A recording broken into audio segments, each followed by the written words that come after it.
Voilà, on va démarrer tout de suite. Bonsoir à toutes et à tous. Merci d'être avec nous ce soir ici au Quorum de Montpellier. On est très heureux de vous voir aussi nombreux pour parler évidemment d'un enjeu majeur, celui de la hausse du niveau des mers, à l'occasion donc de cette 29e réunion des sciences de la Terre, à l'initiative donc de la Société géologique de France, du laboratoire Géosciences de Montpellier et de la Fédération Biogé. Donc le titre de cette conférence ce soir résume à lui seul l'enjeu donc de ce siècle, puisque des confins glacés du Groenland jusqu'à l'Antarctique, jusqu'aux rivages familiers de la Méditerranée, les observations scientifiques donc révèlent aujourd'hui une accélération du recul des glaces, une fonte plus rapide aussi que prévu, et avec elle donc un effet d'élévation du niveau des mers dont les conséquences se font déjà sentir. Si les incertitudes demeurent, en tout cas, elles ne doivent pas être confondues avec l'ignorance. Les connaissances dont on dispose aujourd'hui sont très claires et sont largement suffisantes, en tout cas, pour alerter et face aux différents constats justement des chercheuses et des chercheurs. La question n'est plus simplement scientifique aujourd'hui, elle se pose en matière de politique, de sociabilité, de territoire. Comment s'adapter? Il y a plein de questions évidemment qui se posent et qu'on va développer ce soir avec nos invités. Comment anticiper évidemment les effets de cette élévation du niveau des mers et réduire dès maintenant bien sûr nos émissions de gaz à effet de serre pour éviter l'irréversible.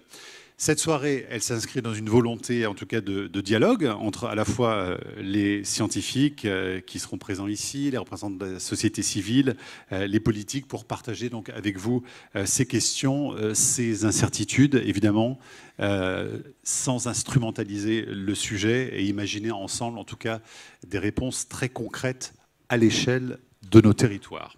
Merci donc d'être avec nous. Vous voyez ici sur l'écran un QR code qui va vous permettre, si vous souhaitez le flasher, de poser des questions à nos invités tout à l'heure. On aura une session de questions-réponses pour terminer justement ces discussions. Donc vous pouvez le prendre dès maintenant et nous envoyer vos questions qu'on me transmettra tout à l'heure pour nos invités.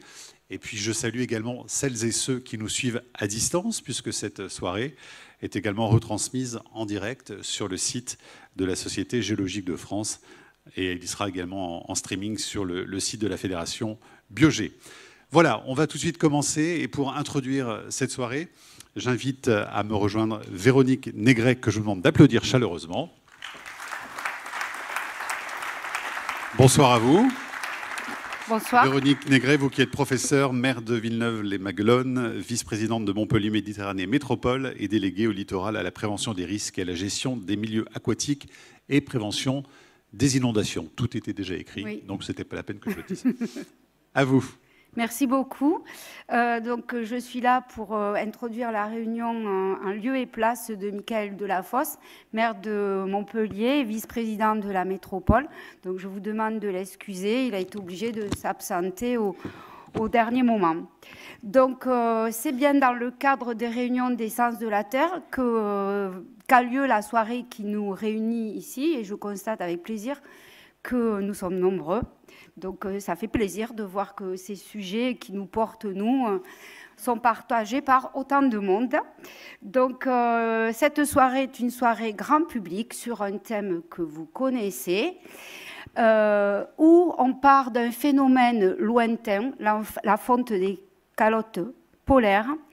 Donc, un phénomène qui peut nous sembler très lointain, mais qui va aussi avoir des conséquences dans notre proximité jusqu'à la Méditerranée littorale sur lequel nous habitons ici et nous vivons. Donc, ces phénomènes, ces impacts peuvent être nombreux. Bien sûr, la submersion marine, l'érosion, le recul du trait de côte, la montée du biseau salé dans les terres, donc ce qui peut par exemple avoir un impact très dommageable sur les nappes souterraines. Et je parle là d'eau éventuellement potable, donc très utile notamment à l'être humain. Les impacts aussi, si on parle de souterrain, par exemple, sur les réseaux d'assainissement. Donc, quelques exemples, juste pour vous donner une petite idée des impacts et des effets sociétaux important que peuvent avoir la fonte des calottes polaires qui nous semble pourtant si loin. Donc, dans le cadre de ces réunions, nous avons été invités, la région et la métropole que je représente, à participer ce soir avec vous. Je voulais vous préciser que les réunions des sciences de la Terre existent depuis 1973, qu'elles ont lieu, ces réunions grand public, tous les 2 ans dans une ville différente. Et figurez-vous que ce soir, nous fêtons un anniversaire, puisque c'est les 50 ans de la première réunion qui a eu lieu donc à Montpellier en 1975, il y a déjà 50 ans. Voilà. Ces réunions sont patronnées par la Société géologique de France, qui est la plus ancienne société savante de France. Maintenant, c'est l'occasion pour moi de placer un petit mot sur une grosse partie de ma délégation, ce qu'on appelle la GEMAPI, gestion des milieux aquatiques et prévention des inondations. D'abord, déjà, souvent, les gens ne retiennent que le PI, prévention des inondations. Ben non, il y a aussi la GEMA. Et pour frapper vos esprits, je dirais qu'il n'y a pas de GEMA sans PI et pas de PI sans GEMA. Il faut réfléchir un peu, mais enfin, c'est assez simple. En protégeant les milieux, on peut aussi réduire le risque d'inondation et inversement. Et puis, vous dire aussi que la GEMAPI, elle est bien mature aujourd'hui dans la métropole de Montpellier, grâce évidemment aux agents qui travaillent dans ce service, parce que moi je suis élue que depuis 2020, hein, donc il n'y a que depuis 2020 que je travaille avec eux là-dessus. Mais on essaye d'en faire, et on y arrive, d'en faire une compétence, véritablement une compétence d'aménagement du territoire. Parce que c'est comme ça qu'elle est efficace. Et c'est de cette façon-là qu'on peut préparer la résilience du territoire au changement climatique. Vous savez que dans notre région, sur notre territoire, on peut s'attendre à avoir des phénomènes climatiques d'ampleur exceptionnelle. Ce qui s'est passé à Valence, par exemple, nous ne sommes pas à l'abri de ne jamais le connaître. Et ça, il faut l'avoir en tête. Et puis, pour vous montrer à quel point la GEMAPI est mature dans notre métropole, j'ai juste une chose à vous dire, c'est assez clair. La GEMAPI, c'est le service de la métropole, à part le service urbanisme évidemment, qui a le plus participé à l'élaboration du PLUI climat de la métropole de Montpellier, PLUI qui a été voté, on est bien content, au mois de juillet dernier. Voilà, donc c'est tout ce que j'ai à vous dire. Je vous souhaite une très belle soirée. On se retrouve tout à l'heure.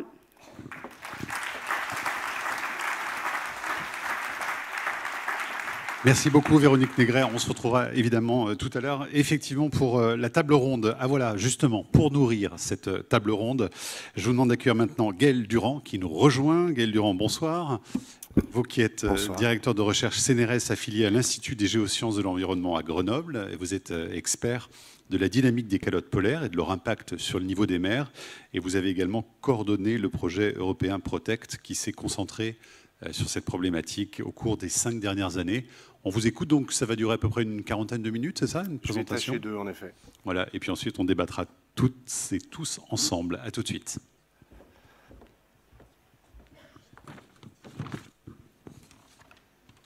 Alors, je veux bien... Parfait, merci beaucoup. Donc, merci pour l'introduction. Et puis, je vais vous proposer ce soir un voyage. En fait, je vais vous proposer des voyages. Nous partirons du port de Marseille et rapidement, je vais vous transporter au pôle, au nord, en Arctique d'abord. Je m'épancherai très certainement plus longuement sur l'Antarctique, au sud. Vous en voyez une image ici. Je vais aussi vous proposer un voyage dans la science polaire, bien sûr. Mais soyez sans crainte, on s'écartera peu de ce que j'ai tendance à appeler de la physique de maternelle. Plus il fait chaud, moins il y a de glace. Je vais aussi me permettre d'essayer un petit pas de côté et de tenter un éclairage épistémologique sur la méthode scientifique. Je crois que c'est important et la problématique des calottes polaires du niveau des mers en est une excellente illustration. Alors je serai alors contraint d'aborder la notion d'incertitude et j'essaierai de vous éclairer sur ce concept scientifique. Et en particulier, je vais essayer de vous démontrer que l'incertitude n'est pas contradictoire avec la connaissance, bien au contraire, et ce n'est surtout pas une excuse à l'immobilisme. Alors, le contexte général dans lequel on se place, c'est le contexte du réchauffement global. Et vous en voyez ici une illustration à Marseille, où on frôle globalement une élévation de plus de 1,5 en moyenne globale par rapport à la période pré-industrielle. Et vous voyez très clairement sur ce graphique que l'évolution de la température annuelle à Marseille a été importante, en particulier ces 20 dernières années, et qu'il y fait indiscutablement plus chaud que ce qu'ont pu éprouver nos parents ou nos grands-parents. Alors on peut prendre un petit peu de recul. Cette animation va vous montrer les anomalies de température par bande de latitude par rapport à la période 1951-1980, soit depuis la révolution industrielle. Et je vous recommande en particulier d'être attentif sur les 20 dernières années sur les hautes latitudes nord. Donc année après année, c'est les petits curseurs gris, vous voyez, les records de température sont battus, quelles que soient les latitudes.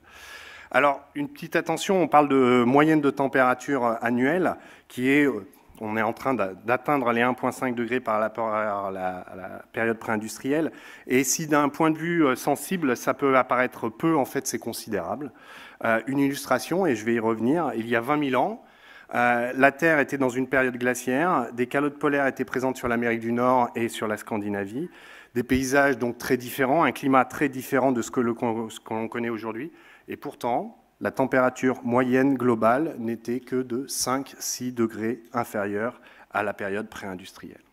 Donc si on revient à cette animation qui s'est arrêtée, on peut observer qu'en particulier en Arctique, la température est l'augmentation de température est bien plus importante qu'aux autres latitudes, quasiment d'un facteur 2. En fait, il y a des variations régionales. C'est ce qu'on appelle l'amplification arctique. L'amplification arctique, elle est due pour beaucoup aux rétroactions entre la cryosphère, l'atmosphère et les océans.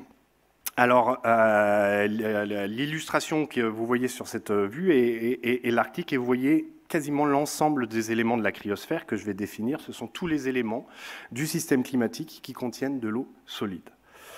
Et vous voyez évidemment que l'Arctique apparaît particulièrement blanc au cours de l'hiver, ce qui réfléchit l'énergie incidente solaire. Et vous devinez que cette surface devient moins blanche, et bien elle reflète moins d'énergie, se réchauffe d'autant. Et c'est cette capacité à réfléchir l'énergie du Soleil qu'on appelle l'albédo, et c'est cette diminution de l'albédo qui est une des causes importantes de l'amplification polaire. Alors je vais balayer rapidement ces différents éléments de la cryosphère, à commencer par la neige saisonnière, celle probablement pour laquelle on est le plus familier. Alors vous voyez ici sur cette animation les variations saisonnières de la banquise au centre. On a une vue centrée sur l'océan Arctique, mais sur les continents, que ce soit l'Amérique du Nord ou la Russie, vous voyez ces grandes variations de neige qui s'étendent et qui remplissent une grande partie du cadran. Alors le constat est assez simple. Avec le réchauffement climatique, les pertes de couverture neigeuse saisonnière augmentent, continueront d'augmenter. On a un haut degré de confiance là-dessus. Les tendances sont plus marquées, en particulier au printemps. Et là encore, on voit bien moins de neige, un sol plus sombre, une énergie incidente plus élevée. Le pergélisol, on est moins familier, on le trouve en haute altitude dans les Alpes ou quasiment partout dans la zone arctique, c'est le sol qui est gelé. Alors ce pergélisol, il est déjà en train de fondre et il continuera à fondre avec la poursuite du réchauffement. Là encore, c'est quelque chose pour laquelle la communauté scientifique s'accorde avec un gros degré de certitude. Et plusieurs effets associés à ça, à cette fonte du pergélisol. D'importantes réserves de carbone organique sont stockées dans ces terres gelées et en fondant, ça libère du CO2 et du méthane, ce qui contribue lui-même à réchauffer le pergélisol. Donc les rétroactions du pergélisol sont encore partiellement prises en compte dans les modèles de bilan de carbone et amènent des incertitudes aussi bien sur le stock qui est présent dans ce pergélisol que sur les flux. Mais il semble à peu près évident que limiter le réchauffement amène à réduire les risques. Et puis, plus localement, vous en avez une illustration ici sur la droite, eh bien, en se dégelant, le pergélisol, eh bien, le sol bouge et ça pose des problèmes sur les structures, les réseaux ferrés, les maisons, etc. Et je ne vais pas m'attarder plus sur le pergélisol non plus. Un petit mot sur la banquise ou glace de mer, qui est souvent confondue avec les calottes, sur lesquelles je vais m'étendre pendant le reste de la présentation. Donc la banquise, c'est l'océan Arctique ou Antarctique, autour de l'Austral. Donc l'océan Arctique, ici illustré, qui gèle à sa surface, particulièrement pendant l'hiver, et qui fait de l'épaisseur une épaisseur d'ordre d'1 mètre. Alors la banquise a un rôle très très important dans le bilan radiatif de la Terre. Encore une fois, cet effet albédo, cette capacité à renvoyer l'énergie du Soleil vers l'espace. Et puis également, elle isole l'océan de l'atmosphère et elle influence la circulation océanique. Par contre, comme elle flotte, elle ne contribue pas à l'élévation du niveau de la mer. Alors en Arctique, la superficie de la banquise estivale diminue. Elle diminue depuis 40 ans. Globalement, chaque décennie, on a perdu 10% de la superficie de la banquise en été. Et les modèles prévoient que dans de nombreux scénarios du réchauffement futur, l'océan Arctique sera pratiquement libre de glace en septembre d'ici le milieu de ce siècle, c'est-à-dire dans 25 ans. Les calottes. Alors, je vais insister tout le restant de ma présentation sur les calottes, c'en est l'objet. Comment se forment les calottes? Alors, les calottes se forment par accumulation de neige sur un continent. Cette neige, sous l'effet des couches successives et de son poids, se densifie, se tasse, devient de la glace, puis s'écoule, encore une fois, sous l'effet de son propre poids, depuis le bord des montagnes d'abord. Ces glaciers vont coalescer pour former une calotte et va s'écouler jusqu'au bord du continent. C'est ce qu'on appelle les processus d'accumulation. Et donc on comprend bien que cette neige qui tombe sur la surface des continents, eh bien, elle est extraite des océans. Donc, plus les calottes seront grosses, plus le niveau de la mer se rabat. Bien entendu, il y a aussi des processus qu'on appelle des processus d'ablation, qui vont être de la perte de masse de ces calottes. Alors elles sont de plusieurs ordres. Typiquement, très caractéristique du Groenland, vous approchez du bord de l'océan, vous êtes à faible altitude, la surface fond, l'eau ruisselle et rejoint l'océan. C'est la fonte de surface. Et puis, lorsqu'elle se prolonge sur l'océan, eh bien, les vagues, les marées fatiguent la glace qui vient à se rompre et qui forme des icebergs. C'est ce qu'on appelle le vélage d'iceberg.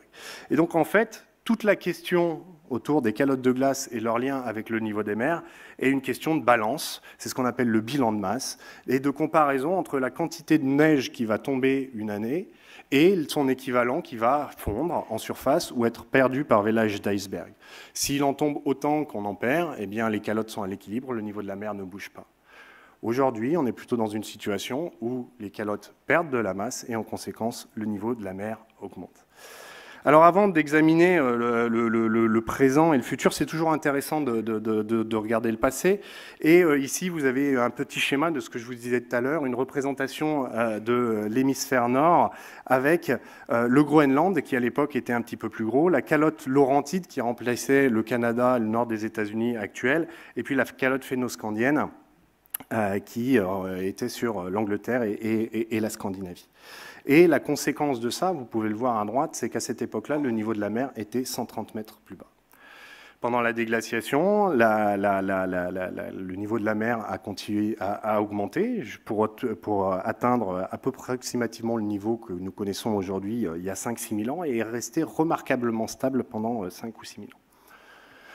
Un petit événement particulier, il y a 4000 ans à peu près, ce qu'on appelle le Meltwater Pulse 1A en anglais, c'est un événement de débâcle, on ne sait pas exactement quel était le processus, par contre on sait que le niveau de la mer a augmenté de manière considérable, de l'ordre de plusieurs mètres par siècle, en fait elle a augmenté de 20 mètres en 5 siècles. C'est bien plus que ce qu'on observera aujourd'hui, donc c'est une trajectoire de fonte de glace que la Terre a déjà vécue. Par contre, pour nos sociétés humaines, eh bien, à l'époque on était des chasseurs-cueilleurs, et il est beaucoup plus facile de déplacer la tente de son père que Miami, New York ou Venise. On y reviendra. Alors, l'état des lieux aujourd'hui. On va commencer par une animation sur le Groenland. Ce sont des mesures qui sont faites par altimétrie. Donc le satellite passe, envoie une onde électromagnétique qui réfléchit, on mesure l'altitude, et puis on repasse, et on repasse, et on repasse. Et vous voyez au cours du temps le changement de l'altitude moyenne de la surface sur les parties périphériques du continent et sur les parties la plus intérieure. Donc globalement, on observe un affaissement de la calotte et une perte de masse partout, plus particulièrement sur la côte ouest et sud-est du Groenland, avec, non, je ne vais pas réussir à la remettre, si, je vais essayer, avec, vous voyez, la plus grosse des taches rouges qui va apparaître, un très très gros glacier qui s'appelle le Jacobson Isbrae, et qui, au début des années 2000, a reculé en quelques années d'une dizaine de kilomètres, et ce glacier, à lui seul, draine 7% de la glace, 7% chaque année de la neige qui tombe sur le Groenland est drainée à travers ce glacier. Alors, les calottes polaires comme le Groenland, en fait, le Groenland est un artefact du passé et de la dernière période glaciaire. Aujourd'hui, la surface du Groenland est à 3000 mètres d'altitude. Si vous enleviez la calotte, vous retrouveriez peu ou prou au niveau de la mer. Et globalement, sur l'ensemble de l'année, c'est plus de la neige qui tomberait, mais ça serait de l'eau liquide. Et la conséquence, c'est que la calotte ne pourrait pas se reproduire, ne pourrait pas se reconstruire. Et c'est ce qu'on appelle l'instabilité des petites calottes. C'est-à-dire que le Groenland, en fondant progressivement, perd de l'altitude. C'est assez instinctif, on l'expérimente dès qu'on monte en montagne. Plus on est en altitude, plus il fait froid. Et bien, en perdant de l'altitude, il s'avère qu'il va faire plus chaud. Mais s'il fait plus chaud, on va avoir moins de neige, plus de fonte. Et il y a un moment, un seuil, où finalement, c'est plus en moyenne annuelle de la neige qui tombe à la surface de la calotte, mais c'est de la pluie. Et dans ce cas-là, c'est un peu comme un problème de baignoire de l'école du début du XXe siècle. Si vous fermez le robinet et que la bonde est ouverte, l'issue est connue, la baignoire se vide. Et on estime aujourd'hui que ce seuil, donc on est sur un phénomène qui est hautement non linéaire, se trouve autour de 1,7, 2,3 degrés au-dessus de la période pré-industrielle. Autrement dit, on y est presque. Aussi, rassurez-vous, ça arrive parfois dans la presse qu'on lise que le Groenland a fondu. C'est arrivé à la dernière canicule. Alors, c'est des événements de canicule, c'est la fonte en surface. Le Groenland représente 7 mètres d'élévation du niveau de la mer, j'ai oublié de le dire. Il ne fondra pas en un jour, il ne fondra pas en 10 ans, il fondra en plusieurs siècles. Donc, c'est un processus qui est lent. Et une chance avec le Groenland, c'est que comme il est lent, on pourrait s'autoriser quelques incartades, c'est ce qu'on appelle les overshoot scénarios, mais je pense qu'il faut éviter de trop jouer avec ce genre de choses. On va basculer sur l'Antarctique, une nouvelle animation. Alors cette fois, c'est une mesure qui est aussi des mesures altimétriques, mais là, celle qui est représentée ici, c'est une mesure de gravimétrie. Autrement dit, on pèse ce qui passe sous le satellite, et donc à force de peser, quand ça diminue ou que ça monte, eh bien, on peut l'attribuer aux calottes polaires. Et ce que vous pouvez voir, c'est globalement, depuis le début des années 2000, une contribution et là encore, ce qui est illustré sur la carte à droite, c'est une perte de l'élévation de la surface, en particulier à l'ouest de l'Antarctique, dans un secteur, c'est la grosse tache rouge que vous voyez, qui s'appelle le secteur, c'est la mer d'Amundsen, le secteur de la mer d'Amundsen, avec 2 glaciers dont vous avez peut-être entendu parler dans la presse, le glacier de Pine Island et le glacier de Thwaites. Et je vais beaucoup disserter sur ces glaciers qui sont une source de préoccupation. Alors, un petit bilan de l'élévation du niveau de la mer aujourd'hui. Les calottes glaciaires contribuent chaque année à 1,4 mm par an d'élévation du niveau de la mer. Les glaciers de montagne, que ce soit dans les Alpes, tout petits, qui, eux, représentent 40 cm de stock. J'ai oublié de le dire, l'Antarctique, c'est 60 mètres. Les glaciers, c'est 40 cm. Les glaciers, eux, fondent aussi et contribuent à 0,6 mm par an. Un terme que je n'ai pas discuté, qui est important, c'est d'ailleurs le terme prépondérant de l'augmentation du niveau de la mer au cours du XXe siècle, qui a été d'une vingtaine de centimètres, c'est l'expansion thermique. C'est comme un ballon de baudruche que vous placeriez dans une voiture au soleil. Eh bien, quand la voiture se réchauffe, le ballon gonfle et s'étend, il prend plus de place. C'est la même chose avec l'océan. Et enfin, on stocke de l'eau dans les aquifères, sur les barrages, et ça contribue à 0,6. Tout ça pour dire que le total aujourd'hui est de 4 litres millimètres par an. Quand j'ai commencé à travailler sur cette thématique, il y a une petite vingtaine d'années et que je faisais ce genre de discours, le chiffre était de 3 mm par an. Alors, je vous ai promis une petite parenthèse d'épistémologie et d'évolution des connaissances du bilan de masse de la Terre. Alors, vous avez ici une citation de Karl Popper, qui est un des grands penseurs de l'épistémologie, et qui montre finalement, et qui dit que la science n'est pas un système d'énoncés certains, elle ne peut jamais prétendre avoir atteint la vérité, c'est au contraire l'un des plus remarquables éléments de la situation humaine que nous pouvons apprendre par la critique de nos conjectures, c'est-à-dire par la méthode des essais et des erreurs. Et donc sur le petit diagramme que vous voyez à gauche, eh bien, il y a un moment, on a une idée, on fait une conjecture, une théorie, qui nous permet d'édicter des lois qui ont une valeur prédictive, qu'on va chercher à mettre à l'épreuve de manière expérimentale pour faire de nouvelles observations, qui vont soit renforcer cette conjecture, soit la démonter. Et alors là, il faudra remettre le métier à l'ouvrage pour trouver une autre explication qui permette de tout expliquer. Alors, un tout petit peu d'histoire des sciences sur la dynamique de l'Antarctique. Il y a à peu près 50 ans, en 1978, John Mercer, un géologue américain, a écrit un article dans Nature. Je me suis permis de traduire le titre et le résumé que je vais vous lire. Donc, le résumé, c'est « Si la consommation mondiale de combustibles fossiles continue d'augmenter au rythme actuel, la teneur en CO2 de l'atmosphère doublera dans environ 50 ans. Les modèles climatiques suggèrent que l'effet de réchauffement de serre qui en résultera sera considérablement amplifié dans les hautes latitudes, l'amplification polaire. L'augmentation de température calculée à 80 degrés sud pourrait déclencher une déglaciation rapide de l'Antarctique occidentale, entraînant une élévation du niveau de la mer de 5 mètres. Autrement dit, John Mercer, à ce moment-là, a lancé une conjecture.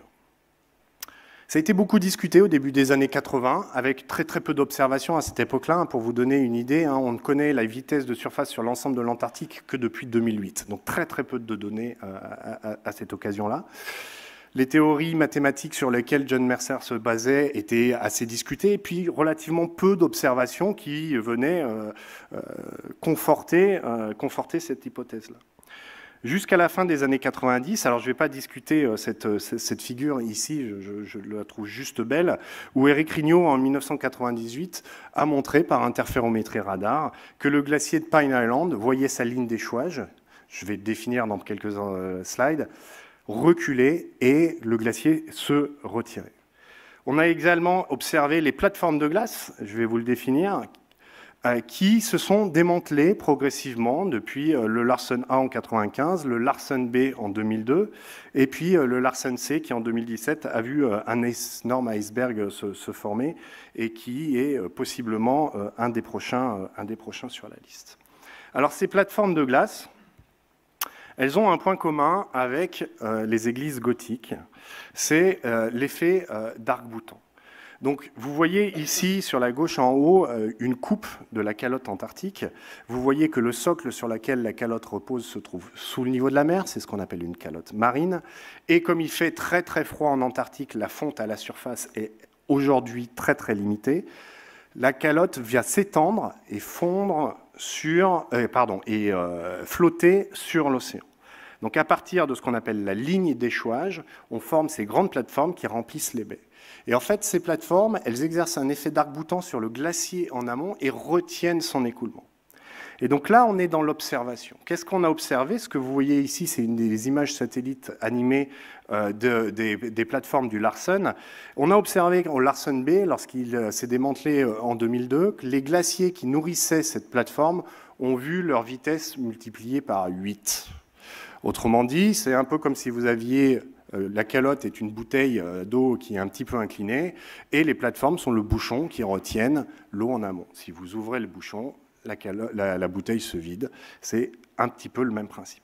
Et la difficulté qu'on a eue, que la communauté a eue au début des années 2000, c'est qu'en fait ces observations, les modèles numériques qui sont les seuls outils qui nous permettent d'envisager le futur, n'étaient incapables de reproduire les observations qui étaient en train d'être faites.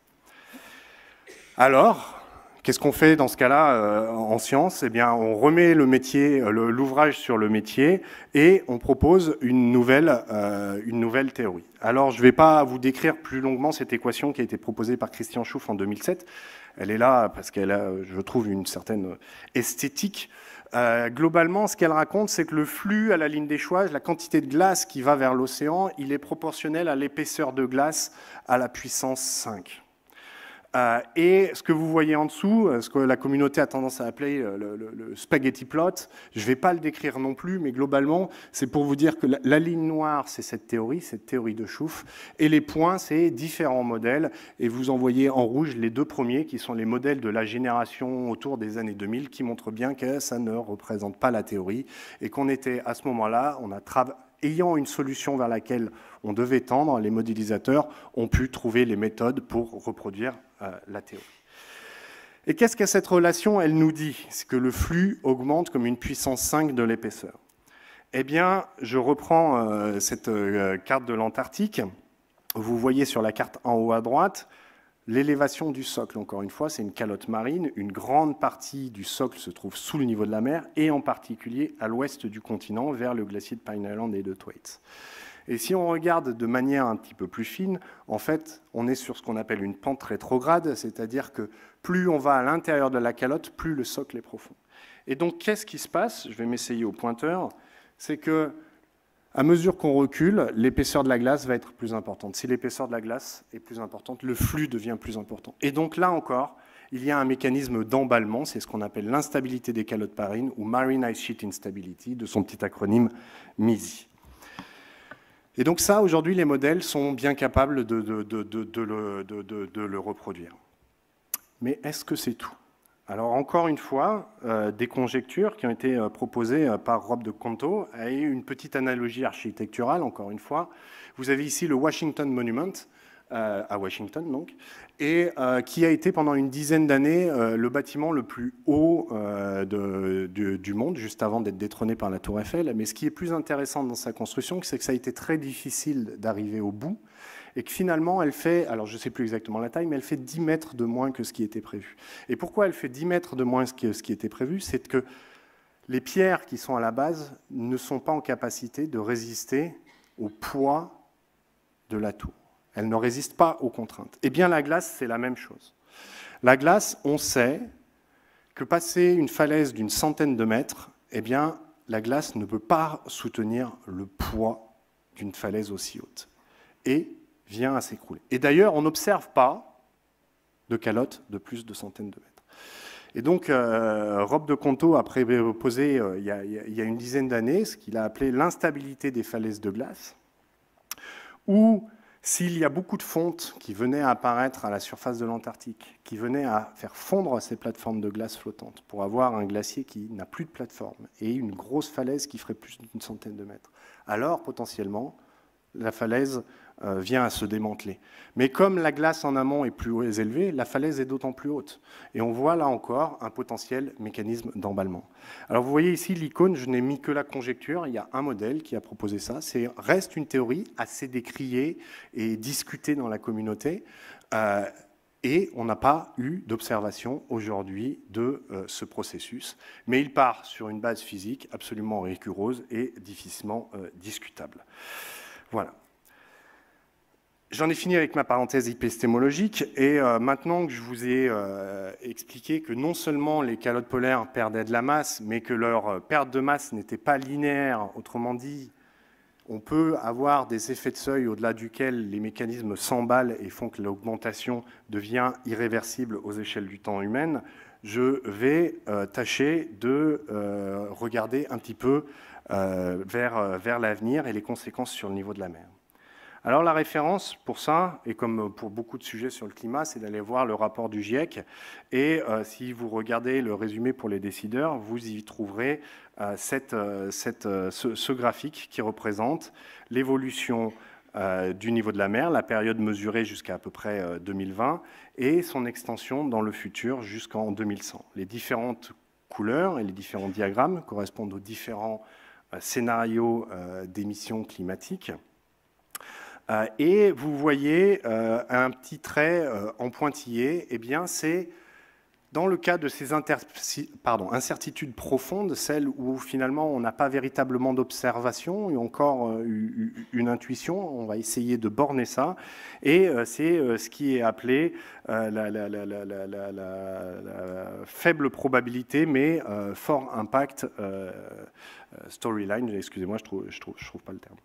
Et puis, on peut voir à plus longue échéance, 2300, ce qui pourrait advenir en fonction de ces deux scénarios, et dans le cas où ces instabilités rentrent en jeu et sont le plus rapides qu'on ait physiquement en capacité d'imaginer aujourd'hui, on ne peut pas exclure une élévation du niveau de la mer qui soit d'ici 2 siècles de l'ordre d'une dizaine de mètres. Alors, quelques informations un petit peu plus importantes. L'Antarctique aura un héritage durable de la perte de glace. Vous voyez ici à gauche et à droite 2 projections d'ensemble de modèles de l'évolution de l'Antarctique dans le cas d'un scénario particulièrement vertueux et qui suit les accords de Paris, à gauche, et dans le pire des scénarios, le RCP 8.5, qui est relativement peu crédible tellement il y a d'émissions, et vous voyez les conséquences à 5000 ans sur l'Antarctique. Aujourd'hui, on n'est pas en capacité d'affirmer qu'on ne perdra pas une partie de l'Antarctique de l'Ouest, du fait de cette instabilité des calottes marines. Par contre, ce qu'on peut voir, c'est qu'à très long terme, en fonction du degré de réchauffement, ce mécanisme pourrait se développer dans d'autres secteurs et avec des élévations qui sont là de l'ordre de la dizaine de mètres. Donc si on a des incertitudes, si on n'est pas en capacité de dire quel sera le niveau de la mer à tel endroit dans telle année, on a quand même des certitudes. Une des certitudes, c'est que le niveau de la mer monte et il continuera à augmenter et durablement. Et on peut en fait exprimer le graphique que je vous montrais avant des projections d'une autre manière. Ce que vous voyez ici, c'est toujours le temps sur l'échelle horizontale, et puis en haut, c'est des seuils d'élévation du niveau de la mer, 50 cm, 75 cm, 1 mètre, puis 2 mètres. Et les bandes que vous voyez, c'est quand est-ce qu'on va atteindre ces seuils et la distribution de ces seuils. Autrement dit, aujourd'hui, la question, elle n'est pas tant de savoir si le niveau de la mer va atteindre 2 mètres, la question, elle est de savoir quand. Si on continue à être particulièrement déraisonnable, c'est potentiellement dans une grosse centaine d'années à partir d'aujourd'hui. Si on suit les accords de Paris, ça prendra vraisemblablement plusieurs millénaires. Autrement dit, non seulement l'atténuation, elle est importante, c'est-à-dire limiter nos gaz à effet de serre pour limiter la cible, limiter l'amplitude de l'augmentation du niveau de la mer, mais également limiter le taux d'augmentation, et donc laisser du temps à l'adaptation. Et cette adaptation, elle est absolument urgente, ce n'est pas pour demain, parce que le niveau de la mer augmente aujourd'hui, et on sait qu'il augmentera substantiellement. Alors il y a d'autres petites subtilités. Je parle du niveau de la mer comme un glaciologue, c'est-à-dire que moi je parle du niveau de la mer moyen. En fait, l'histoire, elle est bien plus compliquée que ça. Non seulement régionalement, le niveau de la mer n'est pas homogène, c'est ce que vous voyez ici, et en particulier, vous voyez qu'autour du Groenland et autour de l'Antarctique, le niveau de la mer potentiellement peut diminuer dans le futur. La raison, elle en est assez simple, elle est double. Elle est que la calotte polaire, c'est une masse, et donc il y a un effet de gravitation, et donc elle tire l'océan vers elle. Et donc quand elle diminue, cet effet de gravitation diminue et ce bourrelet se sépare. Se propage. Autrement dit, en fait, la fonte de l'Antarctique affecte plus particulièrement l'hémisphère nord. Et en particulier les États-Unis, qui est le plus gros contributeur historique. Il y a une certaine forme d'ironie à cela. Mais il y a aussi, donc ça, là, ce que vous voyez, c'est des cartes régionales, c'est quelque chose qu'on commence à bien faire, mais il y a encore d'autres effets locaux que moi, je n'aborde pas et sur lesquels je dirais relativement des bêtises, mais il y a des spécialistes dans la salle. Je vous en illustre 2 ici. L'effet de subsidence, c'est-à-dire qu'avec le poids d'une ville, et puis en particulier si vous pompez, eh bien, le niveau de la mer, il n'a pas besoin de monter globalement pour que localement il augmente. Parce qu'en fait, le niveau ne monte pas, le niveau de la mer ne monte pas, mais le sel s'enfonce. Et c'est typiquement pour cette raison qu'on est en train, je ne suis pas impliqué, mais que Jakarta est en train d'être déménagé. On parle là d'élévation du niveau de la mer locale qui sont de plusieurs mètres par siècle du fait de cette subsidence. Un autre impact, c'est l'érosion côtière, les vagues, les marées, etc. Le niveau de la mer viennent ronger les côtes. Alors je vous ai parlé d'incertitude, je vous ai dit qu'il y avait des effets de seuil. Et pour autant, ce n'est pas pour autant qu'on ne peut pas chercher à s'adapter. Vous voyez ici un petit schéma. sur lequel vous voyez une projection schématique d'élévation du niveau de la mer à partir globalement du présent, et puis différentes méthodes plus ou moins lourdes d'adaptation. Et chaque point, donc on voit par exemple que si on ne fait rien, eh bien, sur ce graphique-là, assez rapidement, ça ne devient plus viable, c'est représenté par les points rouges.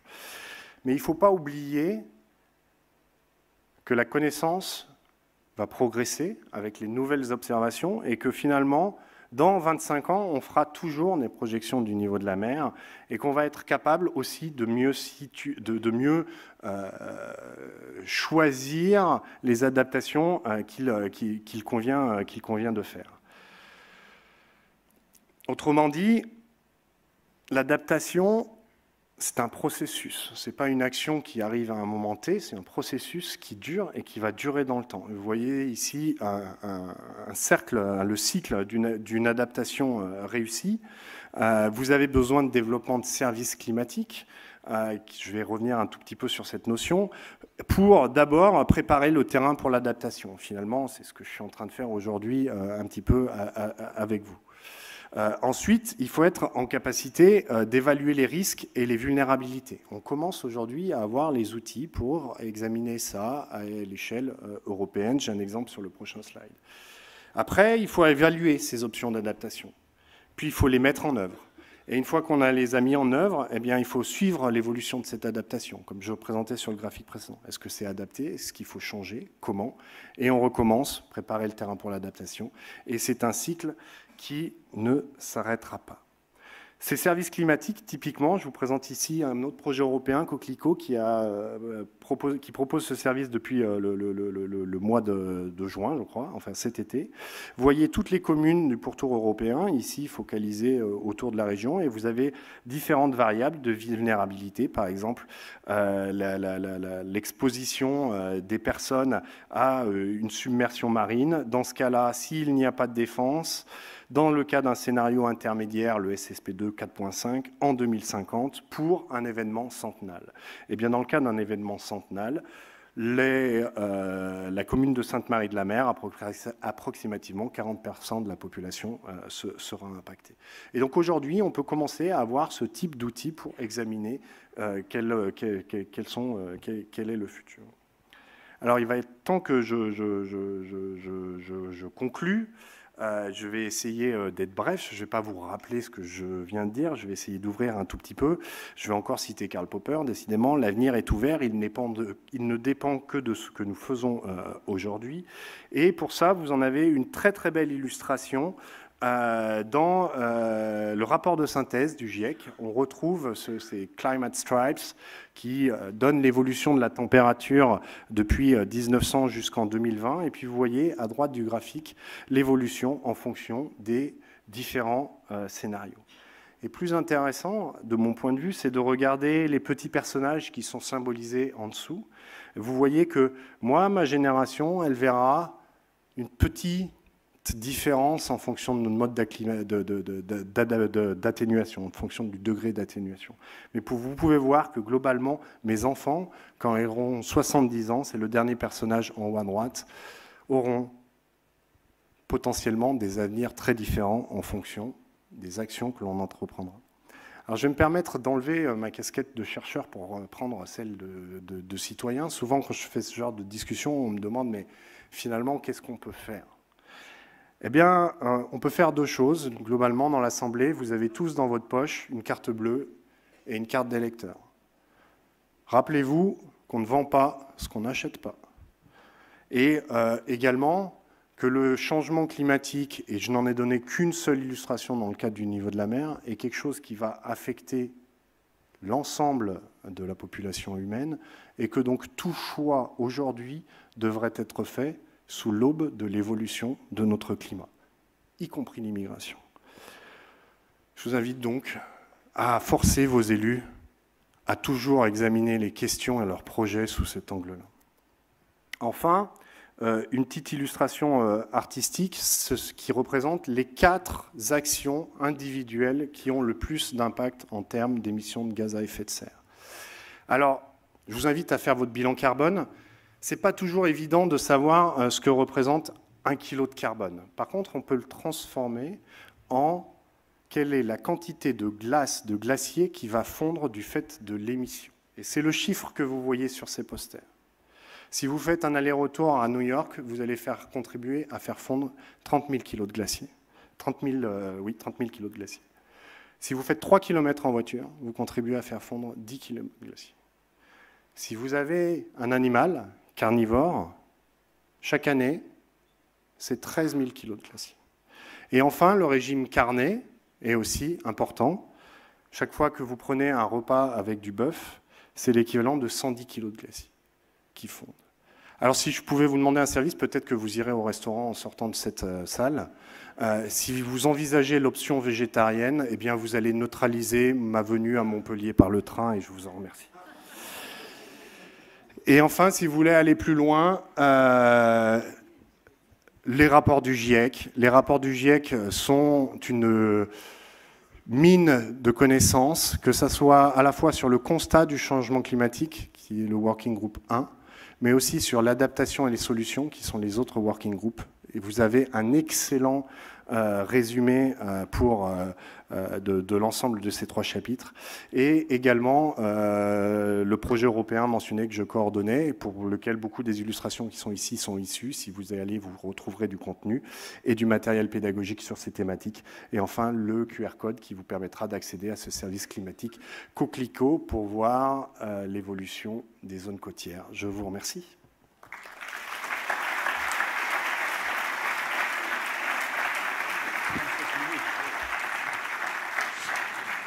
Merci beaucoup Gaël Durand. On va pouvoir prendre place et puis inviter à nous rejoindre Véronique Négret, Frédéric Bouchette, Christophe Malas et Nicolas Clarin pour la suite de cette discussion. Voilà, vous pouvez venir nous rejoindre sur la scène et vous installer où vous le souhaitez.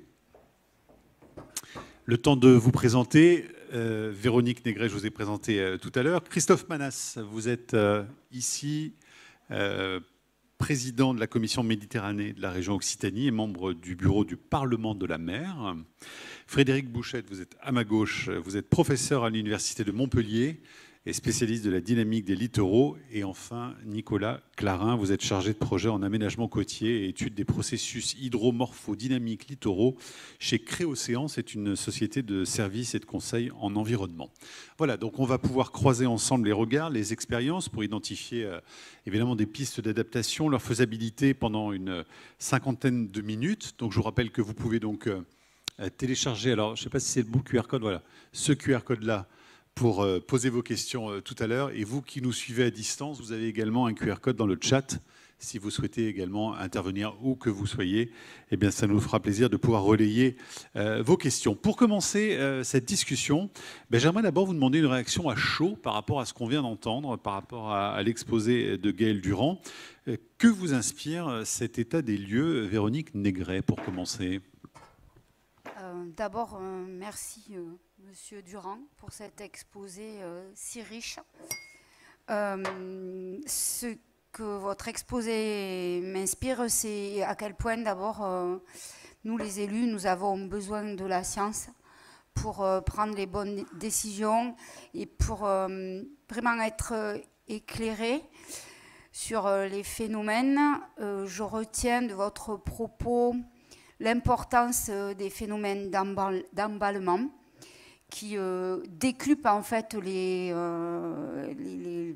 erreurs que nous commettons. Et je retiens aussi une chose très positive, c'est qu'au fur et à mesure du temps, la science va pouvoir nous permettre de mieux connaître les risques, de les préciser et donc de mettre en place des mesures d'adaptation plus efficaces du coup. Donc ça c'est vraiment un point positif parce que on a besoin on doit agir, vous l'avez bien dit, on doit agir malgré l'incertitude. L'incertitude ne doit pas on ne doit pas se cacher derrière l'incertitude pour ne pas agir, mais moins l'incertitude est grande et plus c'est facile de prendre des décisions. Et puis la dernière phrase que vous avez évoquée de Karl Popper est... je vais retenir qu'elle est en fait très optimiste puisque l'avenir va dépendre donc de ce que nous ferons aujourd'hui. Donc oui, il faut absolument se retrousser les manches pour atténuer l'effet des activités humaines qui ont un impact négatif sur notre environnement. Voilà. Christophe Manas, réaction de votre part? Oui, merci encore pour la présentation et puis surtout pour cette présence nombreuse. C'est vrai que ça fait chaud au cœur de voir que le sujet est partagé.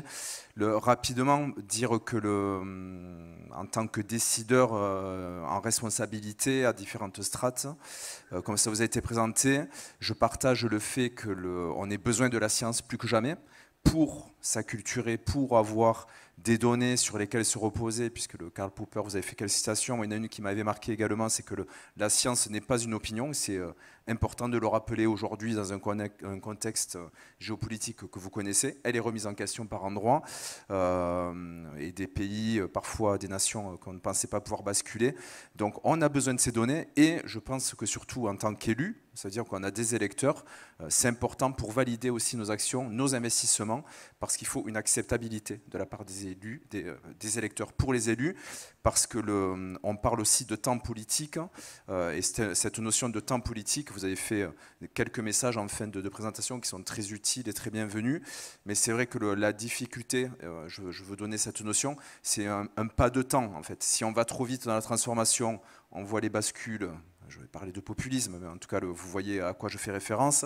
Si on va trop vite et qu'on casse l'économie, que les gens sont désespérés, trop anxieux, on bascule sur des politiques qui, de toute façon, massacrent tout, excusez-moi le terme.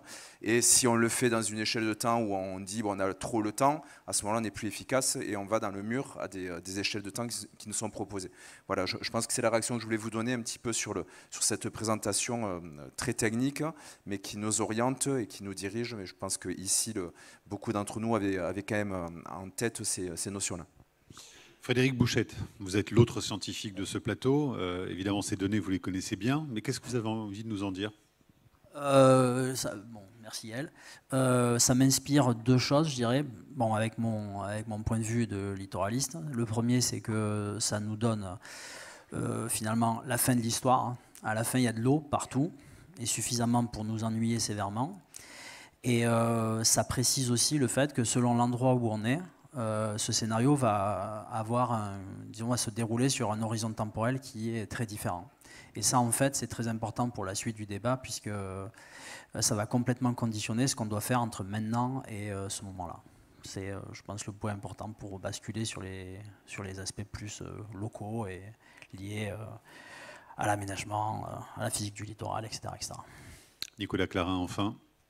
Oui, alors pour nous, en fait, en tant que bureau d'études, c'est de pouvoir intégrer un maximum aussi les avancées scientifiques, enfin, l'état des connaissances, pour pouvoir proposer des aménagements qui soient les plus concrets possibles. Mais c'est aussi d'intégrer le fait que dans tout ça, il y a une grosse part d'incertitude. Donc pour nous, c'est important de pouvoir travailler aussi avec les résultats issus de la recherche et travailler de pair avec la recherche pour pouvoir avoir des aménagements qui soient les plus optimisés possibles en fonction de l'état des connaissances actuelles. Et après, moi, j'avais une question, c'était plus concernant mon bilan en termes de calotte glaciaire ce soir. Si je prends une pinte de bière, qu'est-ce que ça représente, quoi? Alors moi, j'ai la même question pour les chiens, s'il vous plaît. Alors pour la bière, je ne sais pas, mais les chiffres existent, il n'y a aucun doute. Et puis on peut les convertir en kilos de glace. C'est globalement 1 kg de CO2, c'est 15 kg de glacier. Ce n'est pas les calottes polaires, c'est juste la glace des glaciers. Donc en fait, c'est encore plus si on comptabilise les calottes polaires. Des réactions, non, de ce qui vient de s'échanger, je retiens deux choses. Un besoin de science, ne l'oubliez pas, il y a des endroits où on a tendance à casser le thermomètre. Casser le thermomètre n'empêche pas l'élévation des températures, elle ne les a jamais empêchées. Et puis, vous avez parlé de temps politique et du temps du mandat. Et de toute évidence, la trajectoire vers laquelle on s'oriente dépasse très largement le temps politique. Et donc, il va falloir trouver quelque chose. C'est-à-dire ? Ah bah ça, vous avez déjà des pistes de réflexion? Je ne fais pas de politique. Et si j'avais l'idée, je l'aurais proposée. Mais je pense qu'il faut sérieusement y réfléchir. On ne peut pas renverser la table tous les 5 ans. En particulier si cette table mène à casser le thermomètre, parce que ça ne résoudra pas le problème. Frédéric Bouchette, on parle souvent de la montée du niveau de la mer, mais c'est vrai, on parle plus rarement quand même de la complexité des phénomènes physiques qui transforment réellement nos littoraux. Alors, j'aimerais vous demander quels sont les effets les plus marquants du changement climatique sur les dynamiques côtières. Ça dépend où on se situe. Lorsqu'on est sur des littoraux très bas, c'est clairement c'est l'élévation du niveau marin qui va se manifester sous la forme d'un ennoiement maintenant. Donc ça, c'est à l'image de ce qui a été présenté tout à l'heure. Donc là, les littoraux très bas, c'est les îles de type atoll, c'est les zones d'estuaire basses, les zones en subsidence forte. Il y a eu un exemple tout à l'heure dans la présentation. Le deuxième aspect, c'est sur les littoraux rocheux, ils peuvent être un peu plus élevés, mais par contre, ils sont immobiles, au sens où ça ne bouge pas, c'est un paysage fixe. Dans ce cas-là, la montée du niveau marin, elle a un effet de décalage du paysage et donc de décalage de l'endroit où se font les impacts de tempête. Donc typiquement, dans une salle comme ça, on met de l'eau au niveau du premier rang, on monte de 1 mètre, c'est le 3e rang qui morfle. Voilà. Et après, sur les autres littoraux, donc là, dans ces 2 exemples-là, c'est quand même le niveau marin qui contrôle principalement tout ça, qui est le marqueur le plus frappant. Mais après, pour tous les autres littoraux, c'est beaucoup plus complexe. Si on regarde la littérature, on a au moins 17 mécanismes qui sont directement contrôlés par certains aspects du changement climatique, que ce soit le montée du niveau marin, la température, bien sûr, etc. Et donc, de manière générale, on met en avant les suivants. On peut avoir variation de l'intensité des tempêtes, de leur fréquence et de leur distribution sur les systèmes. Ça, c'est à cause de la modification des forçages météo-marins. Et on a également la modification de la dynamique sédimentaire en termes de volume de stock sableux. Si vous détruisez le volume de stock sableux, on modifie complètement le paysage littoral. Et un 3e aspect très important qu'on observe dans les systèmes sédimentaires déprimés, ou sur les systèmes récifaux, c'est l'augmentation de la rugosité, la diminution de la rugosité du fond. Par exemple, je prends un exemple pour illustrer, si vous augmentez la température, pour quitter la sphère de la montée du niveau marin, mais plutôt s'intéresser à la température, vous faites du blanchiment du corail, tout le monde connaît ça, jusque-là tout va bien, mais par contre, si vous considérez que le corail a blanchi, il casse beaucoup plus vite, ça fait des fonds beaucoup plus lisses, et une même tempête, lorsqu'elle se propage à la côte, peut avoir un impact en termes d'énergie qui est actuellement estimé à 3 fois ce qu'elle est dans le cas d'un corail sain. Donc voilà, donc tout ça pour dire qu'en fait, le niveau marin, c'est un peu l'arbre qui cache la forêt. Derrière, il y a tout un tas de mécanismes, soit associés au niveau marin, soit aux autres effets du changement climatique, qui sont acteurs de la transformation du littoral, la question que vous avez posée. Et bien souvent, ils sont très actifs sur des périodes de temps beaucoup plus courtes que celle qui est caractéristique de l'élévation du niveau marin. Donc il faut faire attention. Donc il y a tous ces effets en cascade en fait, qu'il faut bien comprendre. Ils se superposent, ils peuvent être en cascade. Changement climatique, effets différents, contrôle climatique, mécanismes devant le littoral, et ensuite tout un tas il y a aussi des mécanismes de couplage sur les plages ou sur les systèmes littoraux en général qui font que vous pouvez avoir des mécanismes d'emballement, par exemple même des bifurcations. Un système qui avançait dans un certain sens à un moment donné va faire autre chose plus tard, quoi.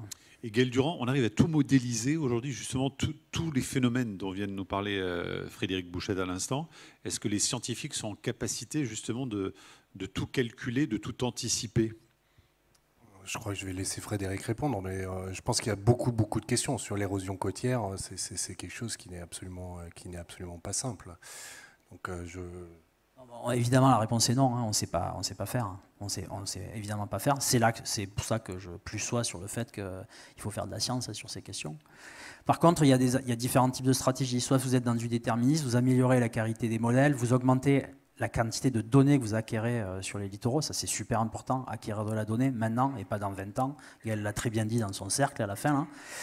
Et sinon, vous avez des approches stochastiques. Vous pouvez dire, bon voilà, on ne sait pas exactement ce qui va se passer. Par contre, on fait plein de simulations, par exemple, et en moyenne, il va plutôt se passer ça ou ça, et on prend des décisions en conséquence. c'est une manière de compenser notre incertitude. D'où l'importance de protéger aussi nos démocraties par rapport aux données. On parlait implicitement des États-Unis tout à l'heure, hein, où la science souffre énormément aujourd'hui. Nicolas Clarin, vous travaillez au quotidien sur les problématiques de submersion et d'érosion donc pour les collectivités littorales. En quoi consiste concrètement le rôle justement d'un bureau d'études comme le vôtre dans la compréhension et la gestion du littoral?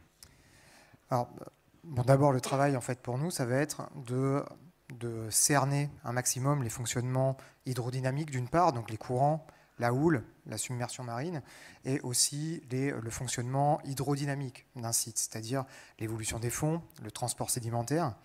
Donc, pour ça, en fait, ce qu'on va faire, c'est qu'on va passer par des étapes de diagnostic. Pour établir un diagnostic, notre but, ça va être, on va pouvoir utiliser tout un tas d'outils. Il y a plusieurs outils, des mesures, et ensuite, effectivement, des modèles qui vont être numériques ou physiques. Parmi les outils, alors je ne vais pas tous les citer, mais il y a évidemment les mesures des fonds marins, la bathymétrie, la mesure de la granulométrie aussi des sédiments. Il va y avoir aussi l'étude des biocénoses, c'est-à-dire quel type de biocénoses, donc d'algues, vont peupler en fait les fonds marins. On va pouvoir évaluer donc les stocks sédimentaires par des méthodes géophysiques.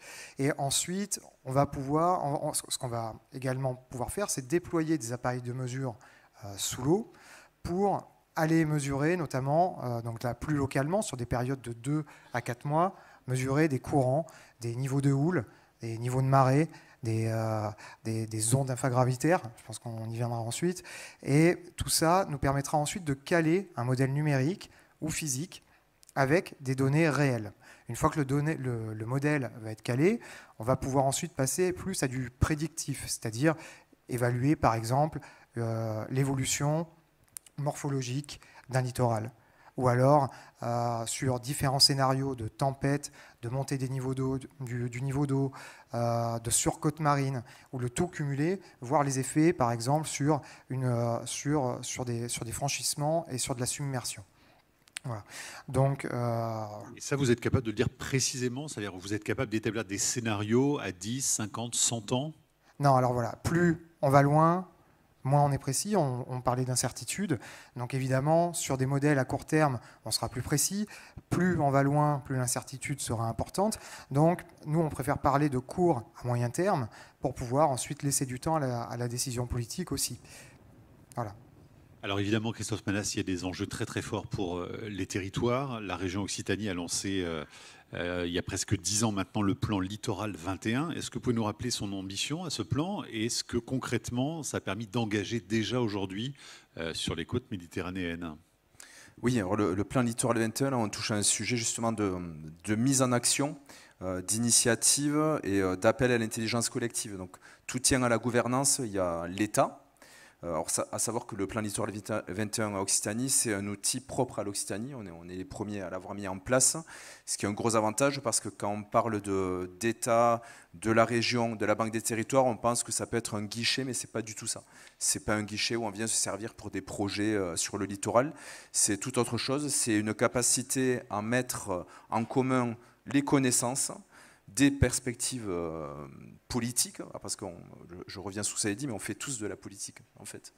Qu'on soit élu ou qu'on ne soit pas élu, parce qu'on dit, parce qu'on fait, parce qu'on mange, parce qu'on communique, on fait tous de la politique au sens noble du terme, c'est important de le dire.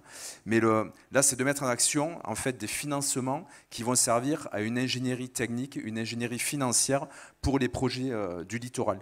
Et très concrètement, donc il y a des appels à projets, il y a des plans à venir littoraux qui sont sur des thématiques bien particulières parfois, mais avec des ambitions donc sur ce que l'on appelle l'économie bleue, qui dans notre région est quand même un point très important, avec plusieurs milliards, 8 milliards de chiffre d'affaires sur la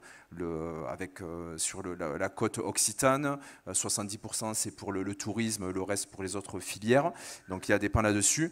Il y a aussi des pans pour le patrimoine, évidemment, pour l'attractivité, puisqu'en fait c'est la suite de la mission Racine, ça veut tout dire, la mission Racine que l'on a connue sur le siècle dernier, qui répondait à une ambition du moment, mais qui aujourd'hui, on voit, ne correspond plus du tout aux enjeux, mais qui n'était pas connu ou très peu en 1970 en tout cas, puisqu'on a commencé à parler de 1980 par la suite.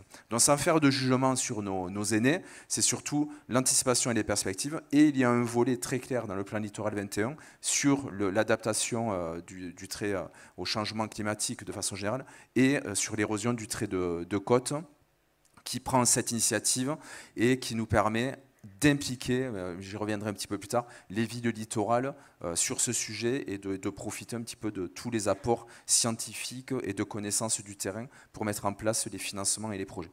On parle en décennies, hein, évidemment, quand on s'intéresse à la question climatique aujourd'hui, mais ce plan, il va jusqu'où alors ? Le plan, il va jusqu'en 2027 sur la première phase. Donc c'est 10 ans à peu près. C'est 1 milliard d'euros qui ont été développés sur le lot, pour vous donner quelques chiffres, avec 58% l'État, 43% la région et le reste des collectivités et banques des territoires. Et ça, c'est suffisant pour imaginer l'avenir du littoral, 10 ans ? C'est un premier passage. Après, il y a d'autres outils sur lesquels on pourra venir plus tard. Mais c'est un premier passage qui permet déjà de mettre en œuvre des procédures, de faire un retour sur ces procédures. Certaines fonctionnent. Je pense qu'on aura peut-être des témoignages là-dessus, parce qu'on a des personnes tout indiquées avec nous. Certaines ne fonctionnent pas. Ça permet aussi d'aller sur l'innovation de façon forte, parce qu'on doit tester des procédures, on doit tester des mises en forme, des mises en conformité. Ça prend du temps, c'est beaucoup d'argent aussi au départ, pour des résultats qui parfois sont décevants et parfois sont reproductibles ailleurs. Et c'est là où il faut un petit peu parangonner, s'inspirer de ce qui se passe ailleurs sur des littoraux qui ressemblent. On a parlé de bassins sédimentaires. Voilà, c'est toute cette adaptation en fonction des données que l'on possède. Véronique Négresse, sur l'adaptation des territoires, on va prendre l'exemple concret de votre commune, donc Villeneuve-les-Maglones. Vous parlez de la nécessité justement d'une trajectoire d'adaptation. Donc ça veut dire quoi concrètement ? C'est le changement permanent qu'il faut être capable d'anticiper. Comment ça se passe concrètement sur un territoire côtier comme le vôtre ? Alors effectivement, c'est comme ça que je vois que les choses m'apparaissent, dans la mesure où d'abord, on l'a entendu, le niveau de la mer va monter progressivement, pas d'un coup, et il va monter pendant longtemps. Donc en fait, ce qui va se passer, c'est que les villes littorales, pour faire simple, elles ne vont pas muter d'un coup d'un seul à 200 km. Ce n'est pas comme ça que ça va se passer. On va rester au bord du littoral. Donc il va falloir constamment s'adapter à cette augmentation du niveau de la mer. Bon, je fais simple. Hein. Et ensuite, autre chose aussi qui fait qu'on doit réfléchir en termes de trajectoire d'adaptation, c'est que le risque... on parlait tout à l'heure d'incertitude. Le risque, on le cerne avec encore beaucoup d'incertitudes. Donc, il va falloir penser des solutions, mais peut-être que ces solutions, il faudra les réviser au fur et à mesure du temps. Donc, il y a aussi, c'est aussi là que le terme trajectoire apparaît adapté. Et la difficulté pour un élu, c'est que, en fait, là, quand on parle de changement permanent, on sait que la psyché humaine, elle n'est pas construite comme ça, et que nous avons tous besoin, en fait, de stabilité, de certitude, et que le changement, on l'appréhende mal psychologiquement. Il n'y a qu'à voir ce qui peut se passer quand un couple se sépare ou quand il y a un déménagement.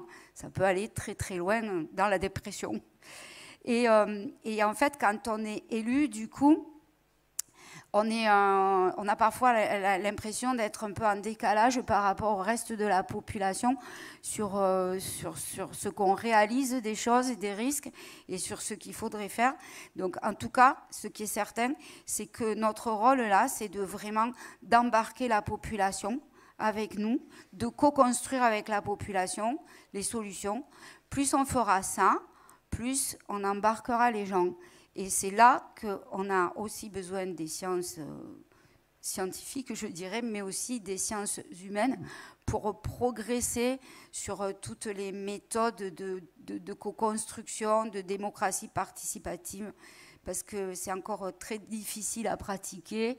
Je dirais que on se confronte sans arrêt au phénomène des TLM, toujours les mêmes qui participent. Or, voilà, il y a d'autres gens embarqués avec nous. Oui. Un exemple concret peut-être pour comprendre à Villeneuve-les-Maguelones, oui. pour imaginer, par exemple, ce que vous ne faites pas parce que l'anticipation, les modélisations scientifiques vous montrent qu'il y aura des effets majeurs sur le littoral, par exemple. Alors, je vais être très honnête.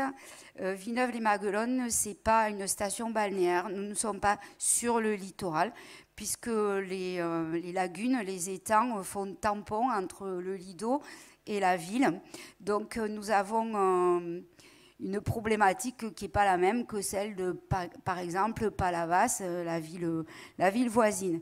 Mais nous sommes inscrits tout de suite sur le décret liste qui engageait les villes à s'inscrire donc sur cette liste pour considérer l'érosion du trait de côte. Et en fait, on a fait ça en 2022 parce qu'on a voulu, c'était en fait pour faire du portage politique auprès de notre population. Et donc, ça nous a permis, à cette occasion, de publier un petit article dans notre bulletin municipal qui sort une fois par trimestre et d'y joindre, d'illustrer nos propos, très simples, avec des cartographies qui avaient été réalisées par l'EID et qui très clairement posaient ce qui pourrait advenir de notre littoral dans le futur. Et voilà, c'est sans vouloir faire peur aux gens, hein, on n'a pas du tout tenu des propos alarmistes, mais des propos de connaissance, en fait, quoi. Voilà. Et donc, par ailleurs, nous avons participé, puisque nous sommes au sein de la métropole de Montpellier, à la construction de l'entente du golfe d'Aigues-Mortes, avec 3 autres intercommunalités qui sont autour de nous. Et au sein de cette entente, nous sommes en train de construire notre stratégie locale de gestion intégrée du trait de côte qui va nous permettre de poser des trajectoires d'adaptation. J'ai envie de dire des trajectoires d'adaptation dans le temps et dans l'espace. Je peux continuer ? Oui. Et parce qu'en fait, on ne va pas adopter les mêmes solutions, par exemple, à Villeneuve où il n'y a personne sur le littoral, qu'à Palavas, où il y a du monde sur le littoral. Donc, il va falloir veiller à ce que déjà, il n'y ait pas de... perturber le moins possible les échanges sédimentaires, puisqu'on est sur la même cellule sédimentaire. C'est pour ça qu'on a créé cette entente. Ensuite, envisager des solutions dites dures de protection pour se donner du temps, par exemple à Palavas, mais aussi bien faire rentrer dans la tête que c'est des solutions qui sont non pérennes. Et la question, c'est de savoir jusqu'à quand, en fait, on va pouvoir, par exemple, considérer qu'une solution est une solution, quand est-ce qu'il faut arrêter et reculer, recomposer l'espace. Et justement, aussi, penser des solutions de recomposition spatiale. Je pense encore à Palavas, où il y a un hôpital Saint-Pierre, consacré aux enfants. Donc, ces activités-là, il faut déjà les prévoir de les déplacer, quoi. Voilà. Christophe Manas, encore un mot pour vous demander si aujourd'hui le recul du trait de côte et la question de la submersion marine est prise en compte dans tous les documents d'urbanisme. Oui. Donc la bonne nouvelle, c'est que oui, encore une fois, ça rejoint le témoignage qu'on vient d'avoir localement. Mais vous savez que les documents d'urbanisme, il y a plusieurs échelles, c'est un petit peu complexe. Au niveau régional, on a le SRADET, un schéma régional d'aménagement, développement durable et égalité des territoires. Ensuite, ça se décline sur les SCOT, qui sont des territoires que vous avez sûrement... Je vais voir l'avantage, je fais la remarque, c'est que sur les unités sédimentaires dont on parlait, on en a 6 sur le littoral d'Occitanie et que ça correspond peu ou prou au SCOT, parce que le SCOT, c'est le schéma de cohérence territoriale.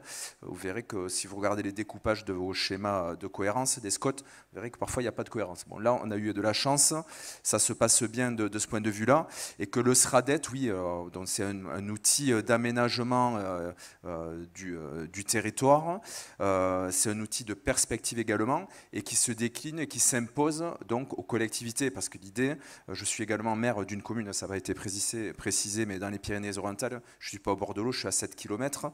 Donc vous me direz quand ça rejoindra ma commune, que je prévois de petits aménagements. Mais ce qui est important, c'est que de décliner justement ces enjeux auprès des collectivités locales, parce que les élus n'ont pas forcément la connaissance, n'ont pas forcément la pertinence sur les enjeux, ou les moyens d'ingénierie et financiers évidemment, et que ces outils s'imposent à eux sur l'aménagement à travers ces documents.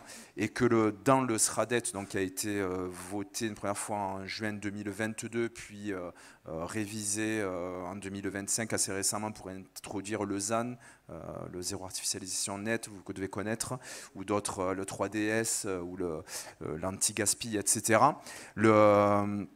Donc ce document intègre très clairement des notions d'aménagement, de recul stratégique, de lutte contre l'érosion côtière, et ça permet à ces collectivités d'en prendre connaissance et d'ores et déjà dans les PLU ou dans les PLUI d'intégrer ces mises en place, d'anticiper et de chercher des solutions comme ça vous a été exposé par ma collègue.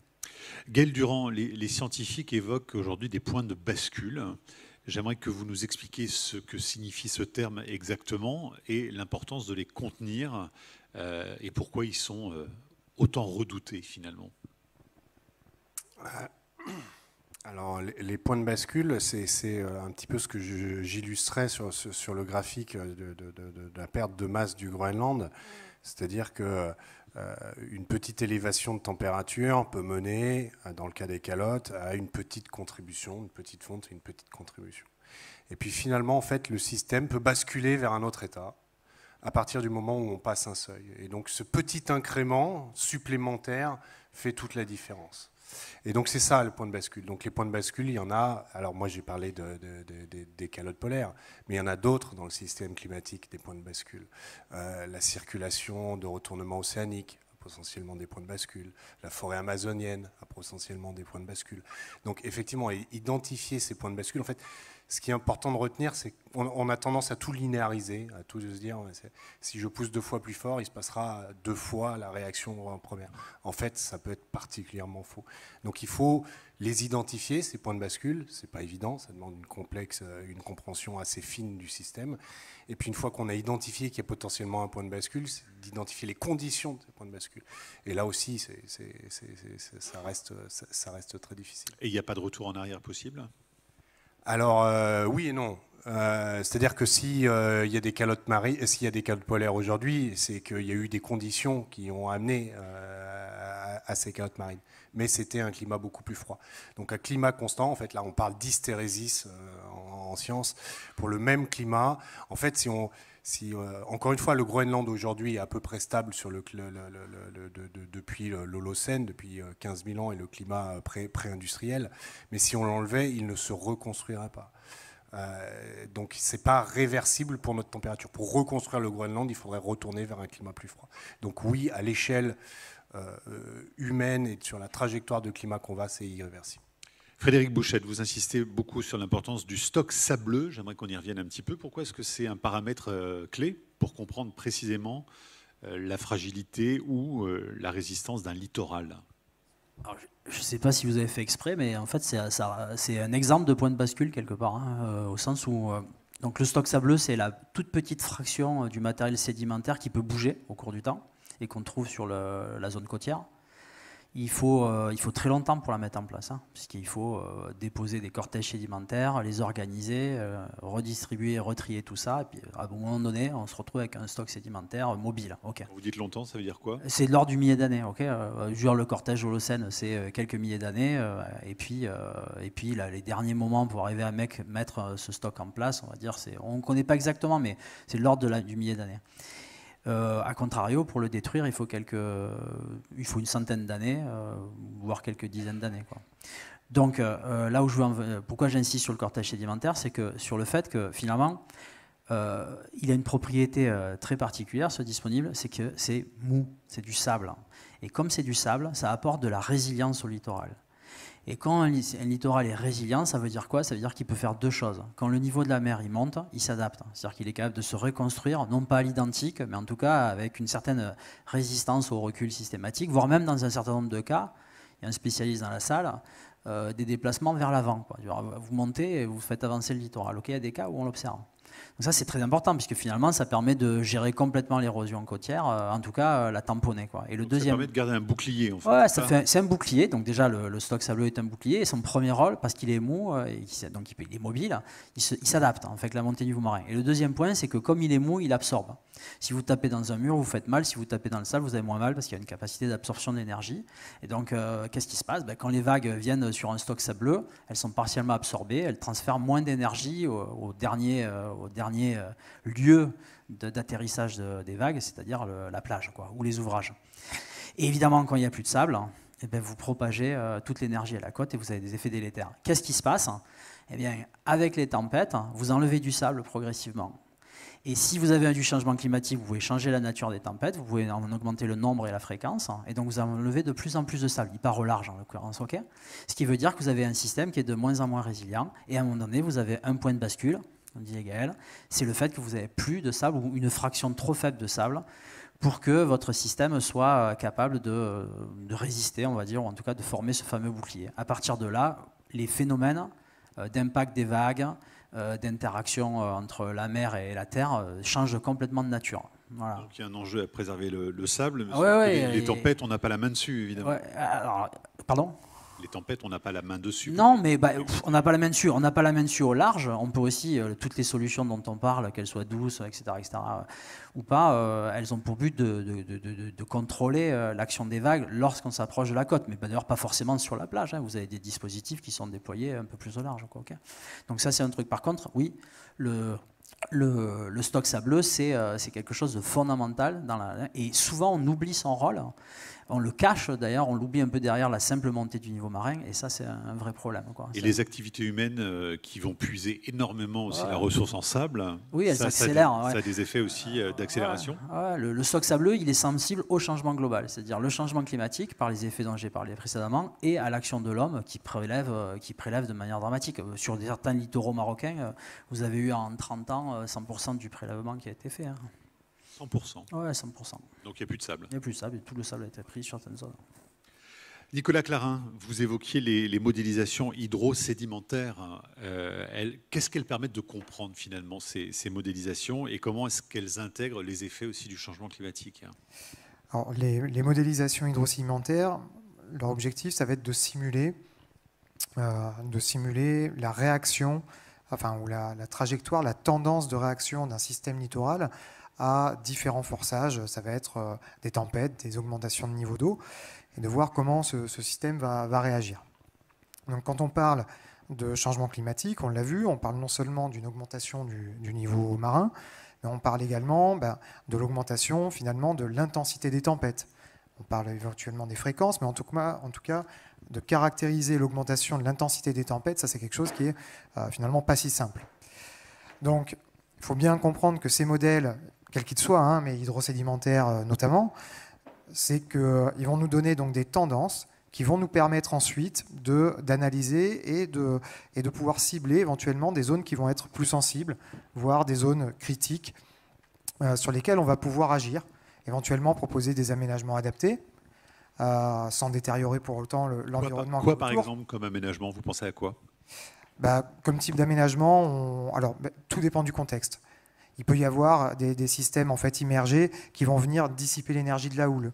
Ça peut être des systèmes de récifs artificiels, ça peut être des géotubes, ce sont des chaussettes en géotextile qui sont remplies de sable et qui, si on optimise leur positionnement, vont pouvoir permettre de dissiper l'énergie de la houle.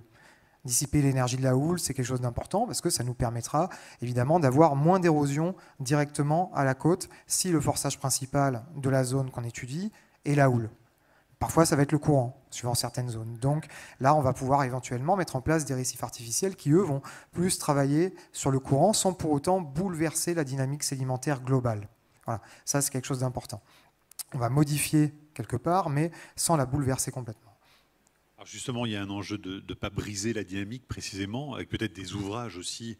On pense aux digues, à l'enrochement, aux épis. Est-ce qu'il y a des limites justement à proposer ce type de solution aujourd'hui qui pourrait être finalement quasiment contre-productive à terme? Oui, complètement. Alors, faut quand même considérer deux choses. Les aménagements en dur vont avoir leur utilité lorsqu'on est dans une situation critique. Un enjeu sur un littoral qui est particulièrement menacé, avant d'envisager de le reculer, il va déjà falloir peut-être endiguer un petit peu la situation, mais temporairement. Ensuite, évidemment, il va y avoir, j'ai plus le sens de la question, mais... sur la limite, justement. Oui, sur les digues, voilà.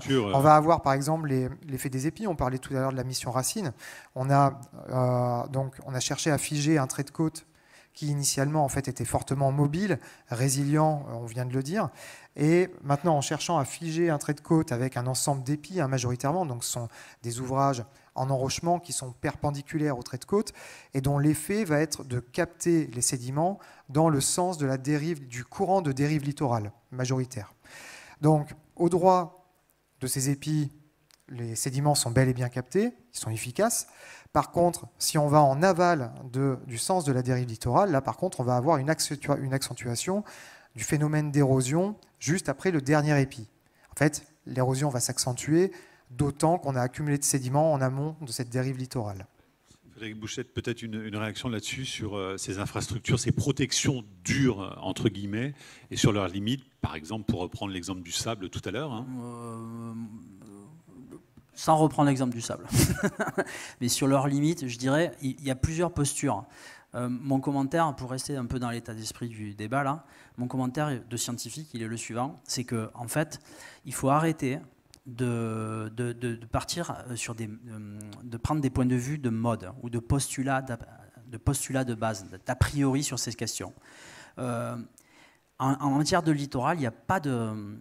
Il y a des enjeux financiers, je dirais plein d'infrastructures et compagnie, mais par contre il n'y a pas de, c'est pas un volcan, ok, vous n'allez pas tuer des milliers de personnes d'un coup sur le littoral de la façade, là, ok.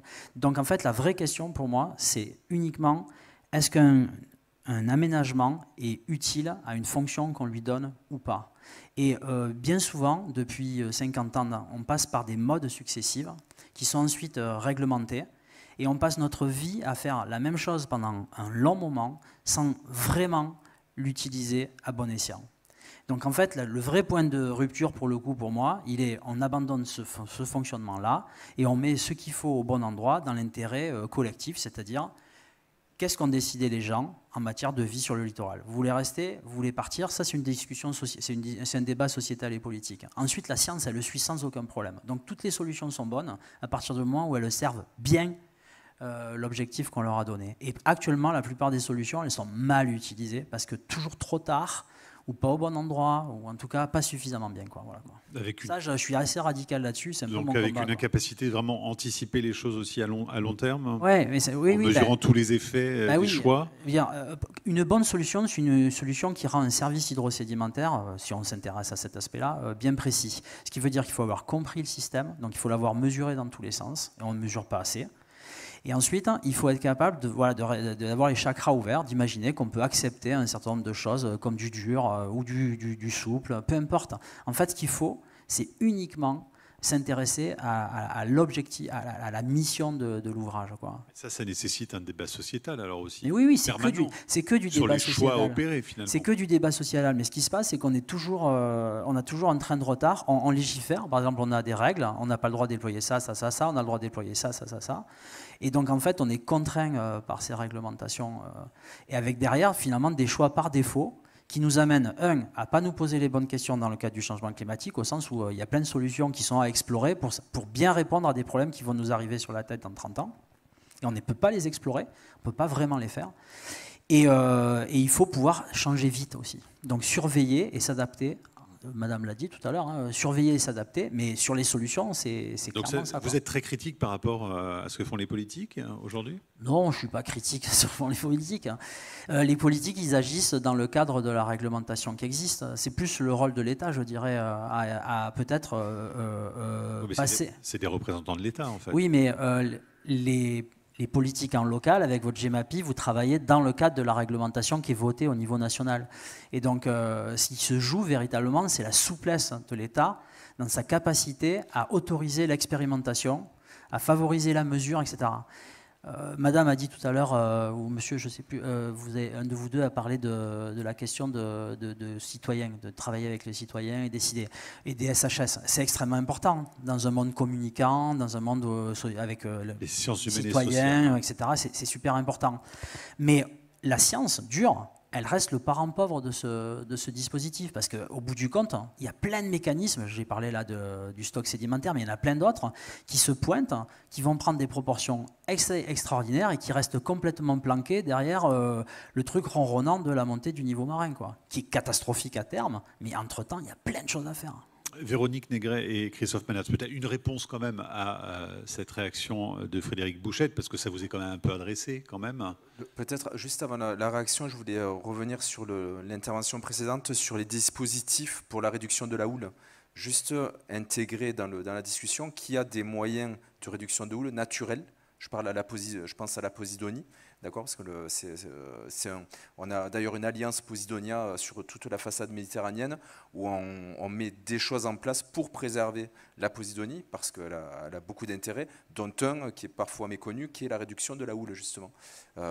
Donc avec des mouillages légers pour l'écologique léger des semelles qu'on appelle, avec toute une acculturation à la préservation. Donc c'est aussi tous les services rendus par la nature qu'il faut préserver au maximum. Alors pour répondre à vous. Oui, alors les politiques, je vous l'ai dit, on est tous politiques. Voilà, nous on est élus de terrain.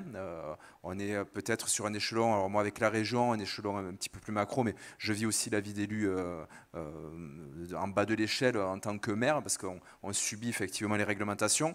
Après, je pense qu'il ne faut pas être non plus trop critique là-dessus, parce que des choses, on vient d'en parler, des choses, des initiatives, des volontés politiques, elles sont là. Des financements sont là. Est-ce qu'on va assez vite? C'est toujours des budgets importants, on est d'accord.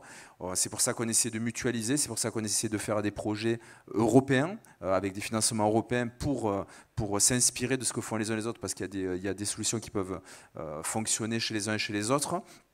Mais je pense que aujourd'hui, en tout cas moi c'est mon point de vue d'acteur de terrain, et politique c'est pas un gros mot d'ailleurs, je tiens à le dire, d'acteur de terrain, politique, c'est que les choses bougent, les mentalités changent, parce qu'on fréquente aussi des personnes qui sont en responsabilité, qui ont un peu plus d'années que nous. On voit que c'est un peu plus compliqué. Tu parlais de changement tout à l'heure, avec des cas un petit peu forts, mais changement. Regardez dans vos villes, dès qu'on parle de changer un sens de circulation, tout changement, il y a une levée de bouclier. Alors là, on parle quand même de changements bien plus anxiogènes, etc. C'est pour ça qu'il faut de la participation, de la culturation et l'apport de toutes les sciences possibles, qu'elles soient sociales ou de la science pure. Allez, Véronique Négret, une réponse courte. Ensuite, je passerai la parole à Gaëlle. Je ne répète pas parce que. Et ensuite, on passe aux questions des. Mais je rajouterai aussi que le rôle des politiques convaincus, c'est d'œuvrer pour que les choses changent au niveau des lois, par exemple, et des cadres qui nous sont posés par l'État. Et c'est aussi ce qu'on fait de nos mandats. Je l'ai dit tout à l'heure en introduction, la GEMAPI, aujourd'hui, ce qu'on essaie de faire en tout cas, c'est que ce soit vraiment une compétence d'aménagement du territoire. Je vais vous donner un exemple super simple, on n'est pas la seule métropole à avoir fait ça, mais on n'est pas nombreux. Dans le PLUI, on a introduit un concept qui s'appelle espace minimum de bon fonctionnement et qui interdit la construction autour des cours d'eau, par exemple. Mais ça n'existait pas avant, vous vous rendez compte ?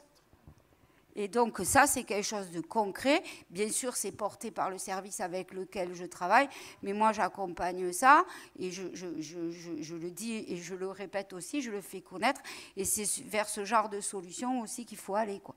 Donc les politiques, ils ont un rôle à jouer de pousser le cadre, en fait, quoi, et le faire évoluer. Christophe Manatz, rapidement. Un exemple très rapide, le changement, génération, la gestion des cours d'eau, parce qu'on parle des bassins versants, tout ce qui va dans les cours d'eau finit à la mer de toute façon, que ce soit les pollutions ou autres. Dans ma ville, j'ai un cours d'eau qui s'appelle la Gouille de la Mare, qu'on laisse vivre aujourd'hui. On crée des ripisylves pour lutter contre justement les submersions trop rapides, pour favoriser les corridors verts et bleus, pour amener de la vie, de la biocénose, ça a été dit tout à l'heure.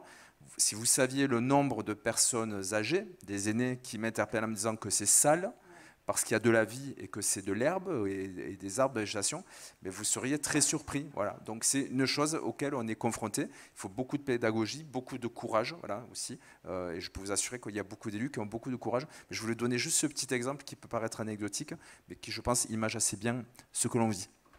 Gaël Durand, qu'est-ce que vous inspire tous nos échanges ce soir, à la fois du côté des scientifiques, des politiques, et sur ce terme d'incertitude dont on parlait tout à l'heure, qui ne doit pas être une excuse à l'inaction, c'est ce que vous dites aussi. Comment on peut décider et s'adapter dans un contexte, quand même, où on voit que les scénarios sont très ouverts, hein. C'est une vaste question. Je pense que ça passe effectivement par de la co-construction entre les gens qui sont à l'action, que ce soit des élus ou des bureaux d'études, des scientifiques. Ça passe par de l'éducation, qui me semble un élément absolument fondamental et à partager. Et peut-être aussi que dans cette éducation, on doit apprendre à accepter le changement et accompagner le changement, parce que, je ne sais plus qui a dit ça, mais le changement c'est maintenant. C'est votre conclusion ? Si vous l'appréciez, je peux finir là-dessus. Très bien. Alors on va passer aux questions dans la salle et avec celles des internautes qui nous suivent à distance. Je crois qu'il y a pas mal de messages qui sont arrivés. Donc je vous laisse la parole pour poser ces questions. Bonsoir. Donc il y aura une première question pour Monsieur Gaël Durand. Observe-t-on des phénomènes de compensation du réchauffement climatique ?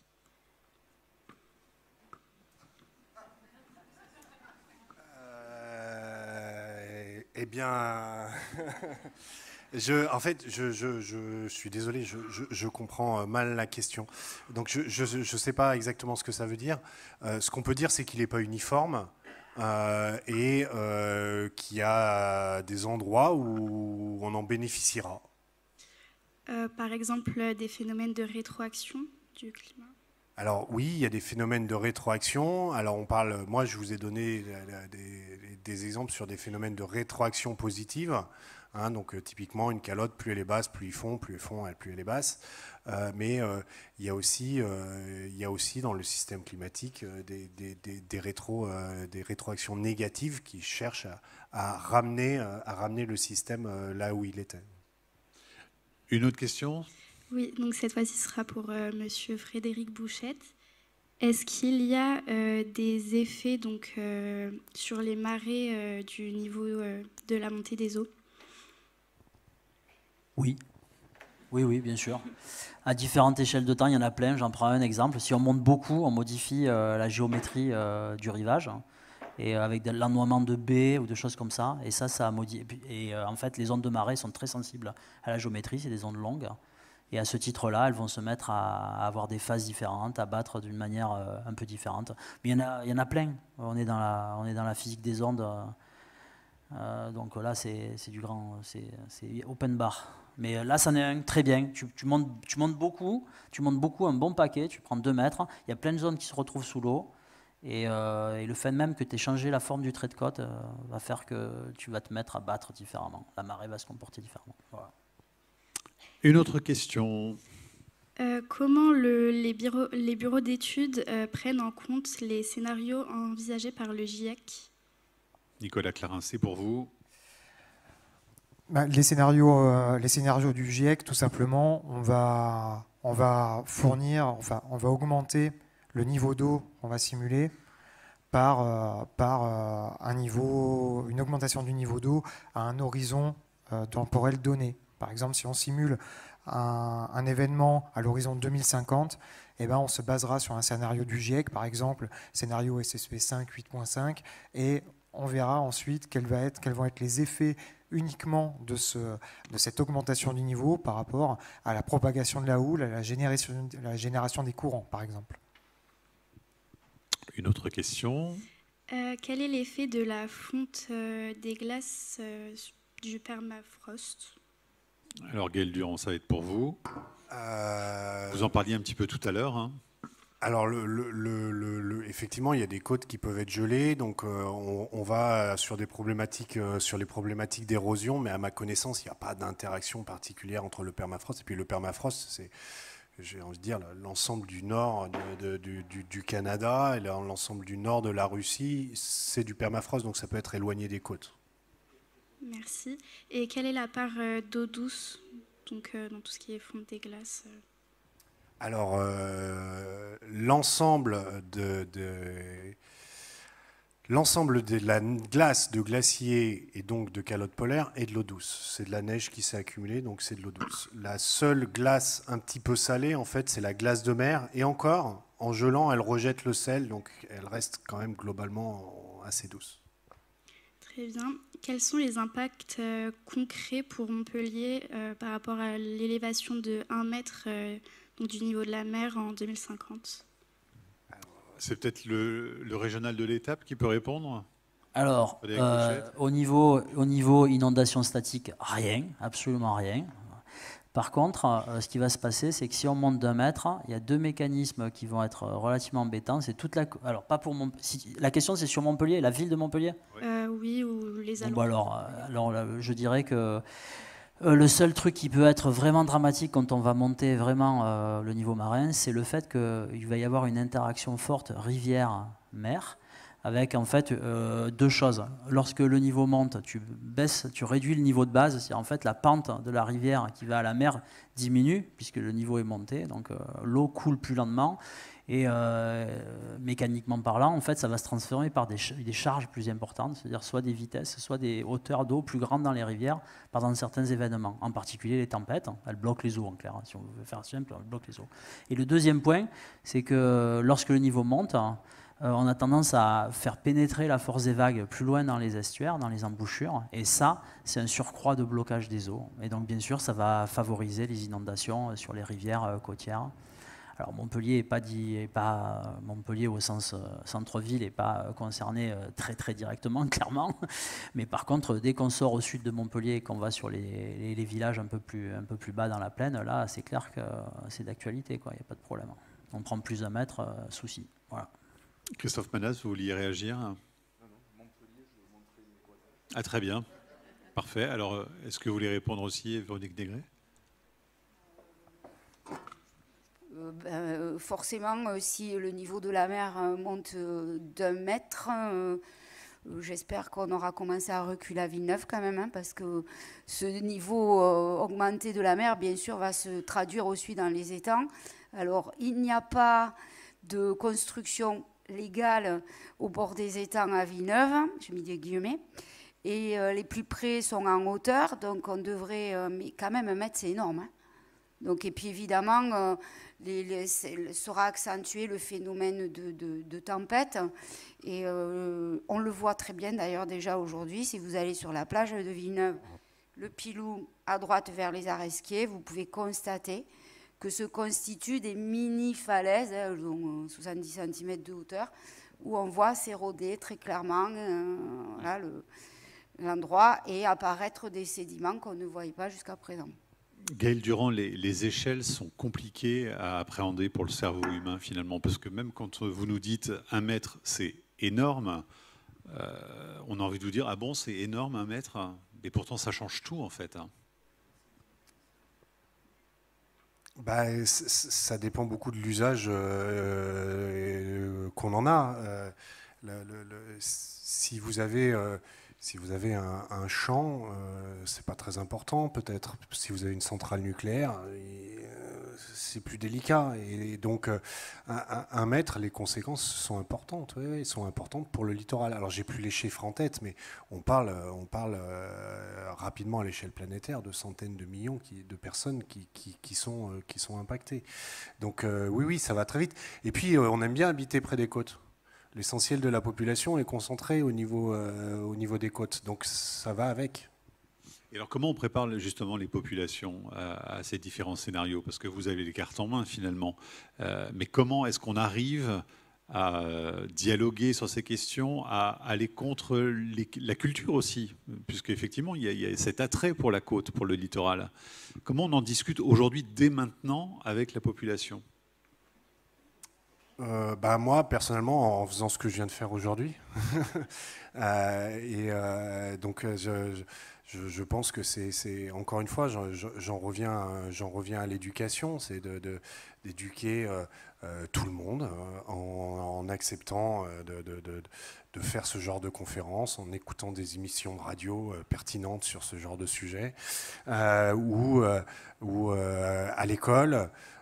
Et les choses vont finalement assez vite. Moi, je pense qu'il faut être optimiste. Alors, je vais donner un exemple un petit peu trash, mais pour illustrer à quel point les choses vont vite. Le début du tourisme de masse, c'est le début du XXe siècle et c'est les grandes expositions universelles. Mon arrière-grand-père n'y est pas allé, mais il aurait pu aller voir, par exemple, le bassin Ocanax ou la Tour Eiffel, qui est un truc qui est absolument abominable aujourd'hui. Un zoo humain, c'est inenvisageable. C'était jamais qu'il y a une centaine d'années. Eh bien, moi, personnellement, je suis à peu près convaincu que mes arrière-petits-enfants, quand ils se disent oh, putain, mon arrière-grand-père, quand il faisait un peu trop froid l'hiver, il prenait l'avion pour aller une semaine à Phuket. Eh bien, je pense qu'il considérera ça exactement de la même façon que moi, je considère mon arrière-grand-père qui aurait pu aller voir un zoo humain.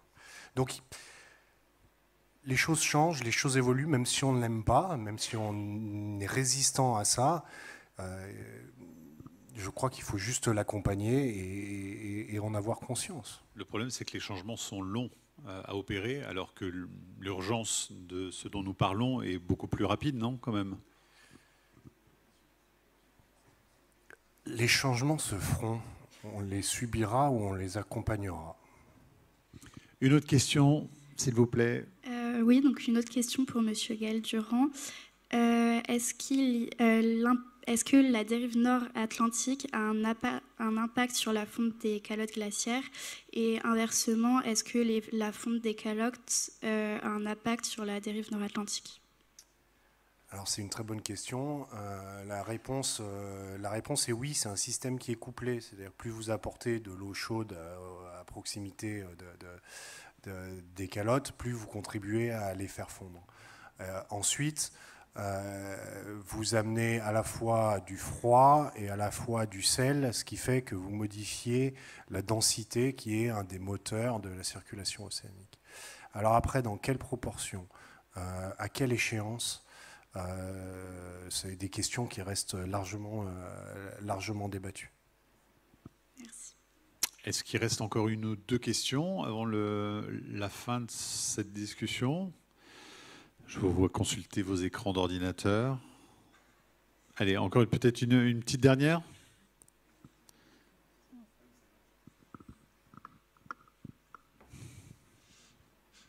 Une petite dernière question piège, toujours pour Gaël Durand, sur le fait que dans le début de la présentation, vous avez exposé le fait qu'il y avait eu déjà une fonte des glaces il y a 4000 ans, et qu'est-ce qui nous dit que la cause en fait, de cette fonte il y a 4000 ans ne serait pas actuelle aussi?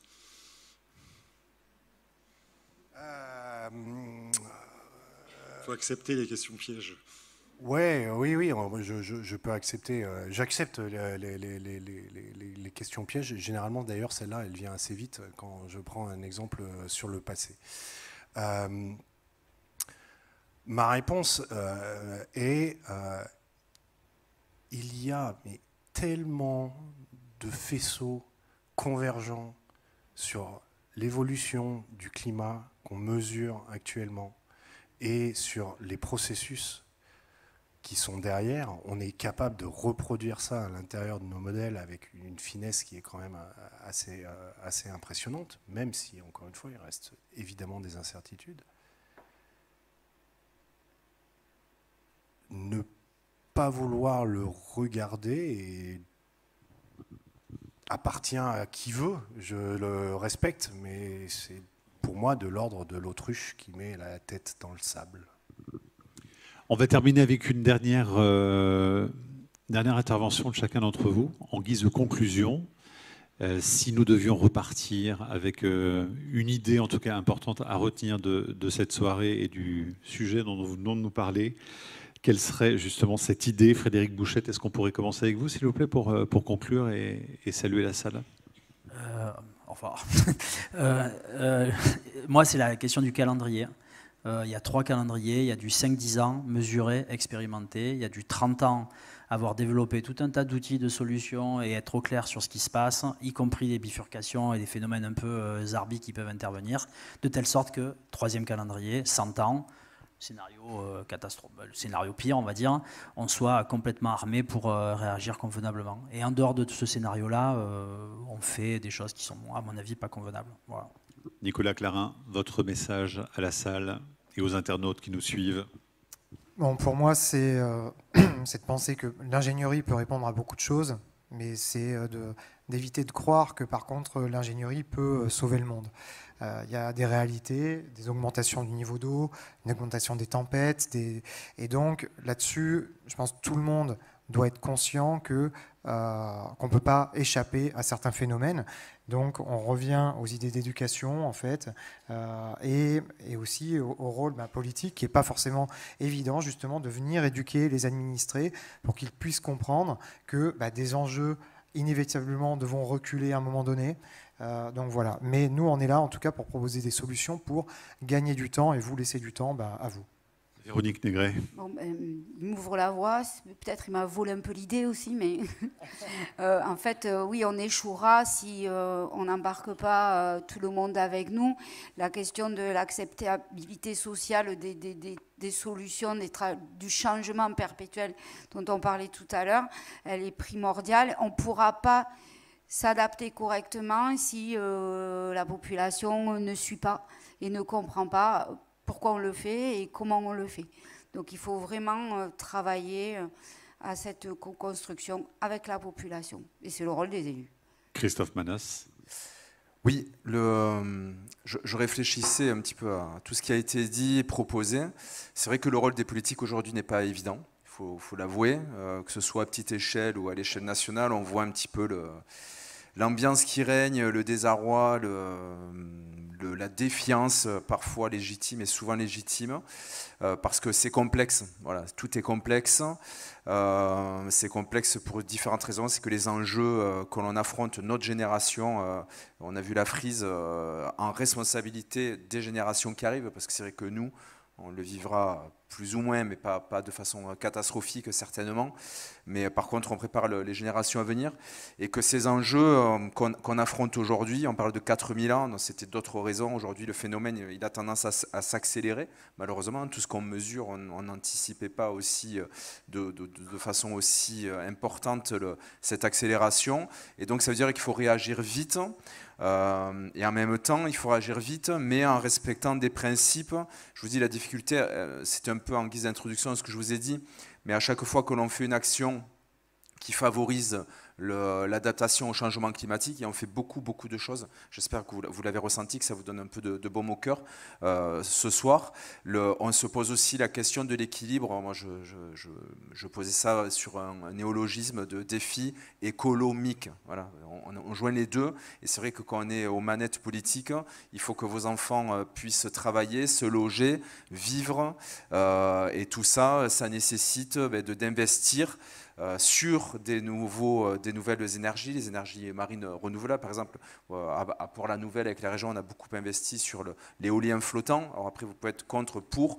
Toujours est-il que tant qu'on a besoin d'énergie, autant le faire sur des moyens qui créent de l'emploi et qui permettent d'avoir de l'énergie verte. Voilà, je sais que le temps est compté, mais c'est pour vous dire toute la complexité. Donc on compte sur votre soutien quand vous jugez que les actions entreprises, même si elles ne vont pas aussi vite que certains le voudraient, en tout cas vont dans le bon sens. Et croyez-nous, toutes les décisions sont complexes, mais il y a des gens de bonne volonté, vraiment, chez les politiques aussi. Voilà, j'essaie de défendre dans le contexte, tant qu'on a la parole. Merci. Gaël Durand, le mot de la fin, c'est vous. Lourde charge. Moi, je dirais que ce que j'aimerais que vous reteniez de ça, c'est une réflexion sur le temps qui est long. On est sur une trajectoire où les changements ont lieu et seront durables. Que ce que l'on fait aujourd'hui pose des questions d'équité entre les générations. Et on ne parle pas de vos je ne parle pas de vos arrière-petits-enfants, je parle aussi d'eux, mais je parle aussi de vos propres enfants. Merci beaucoup à tous les 5. On vous applaudit pour vous remercier très chaleureusement. Merci pour ces échanges.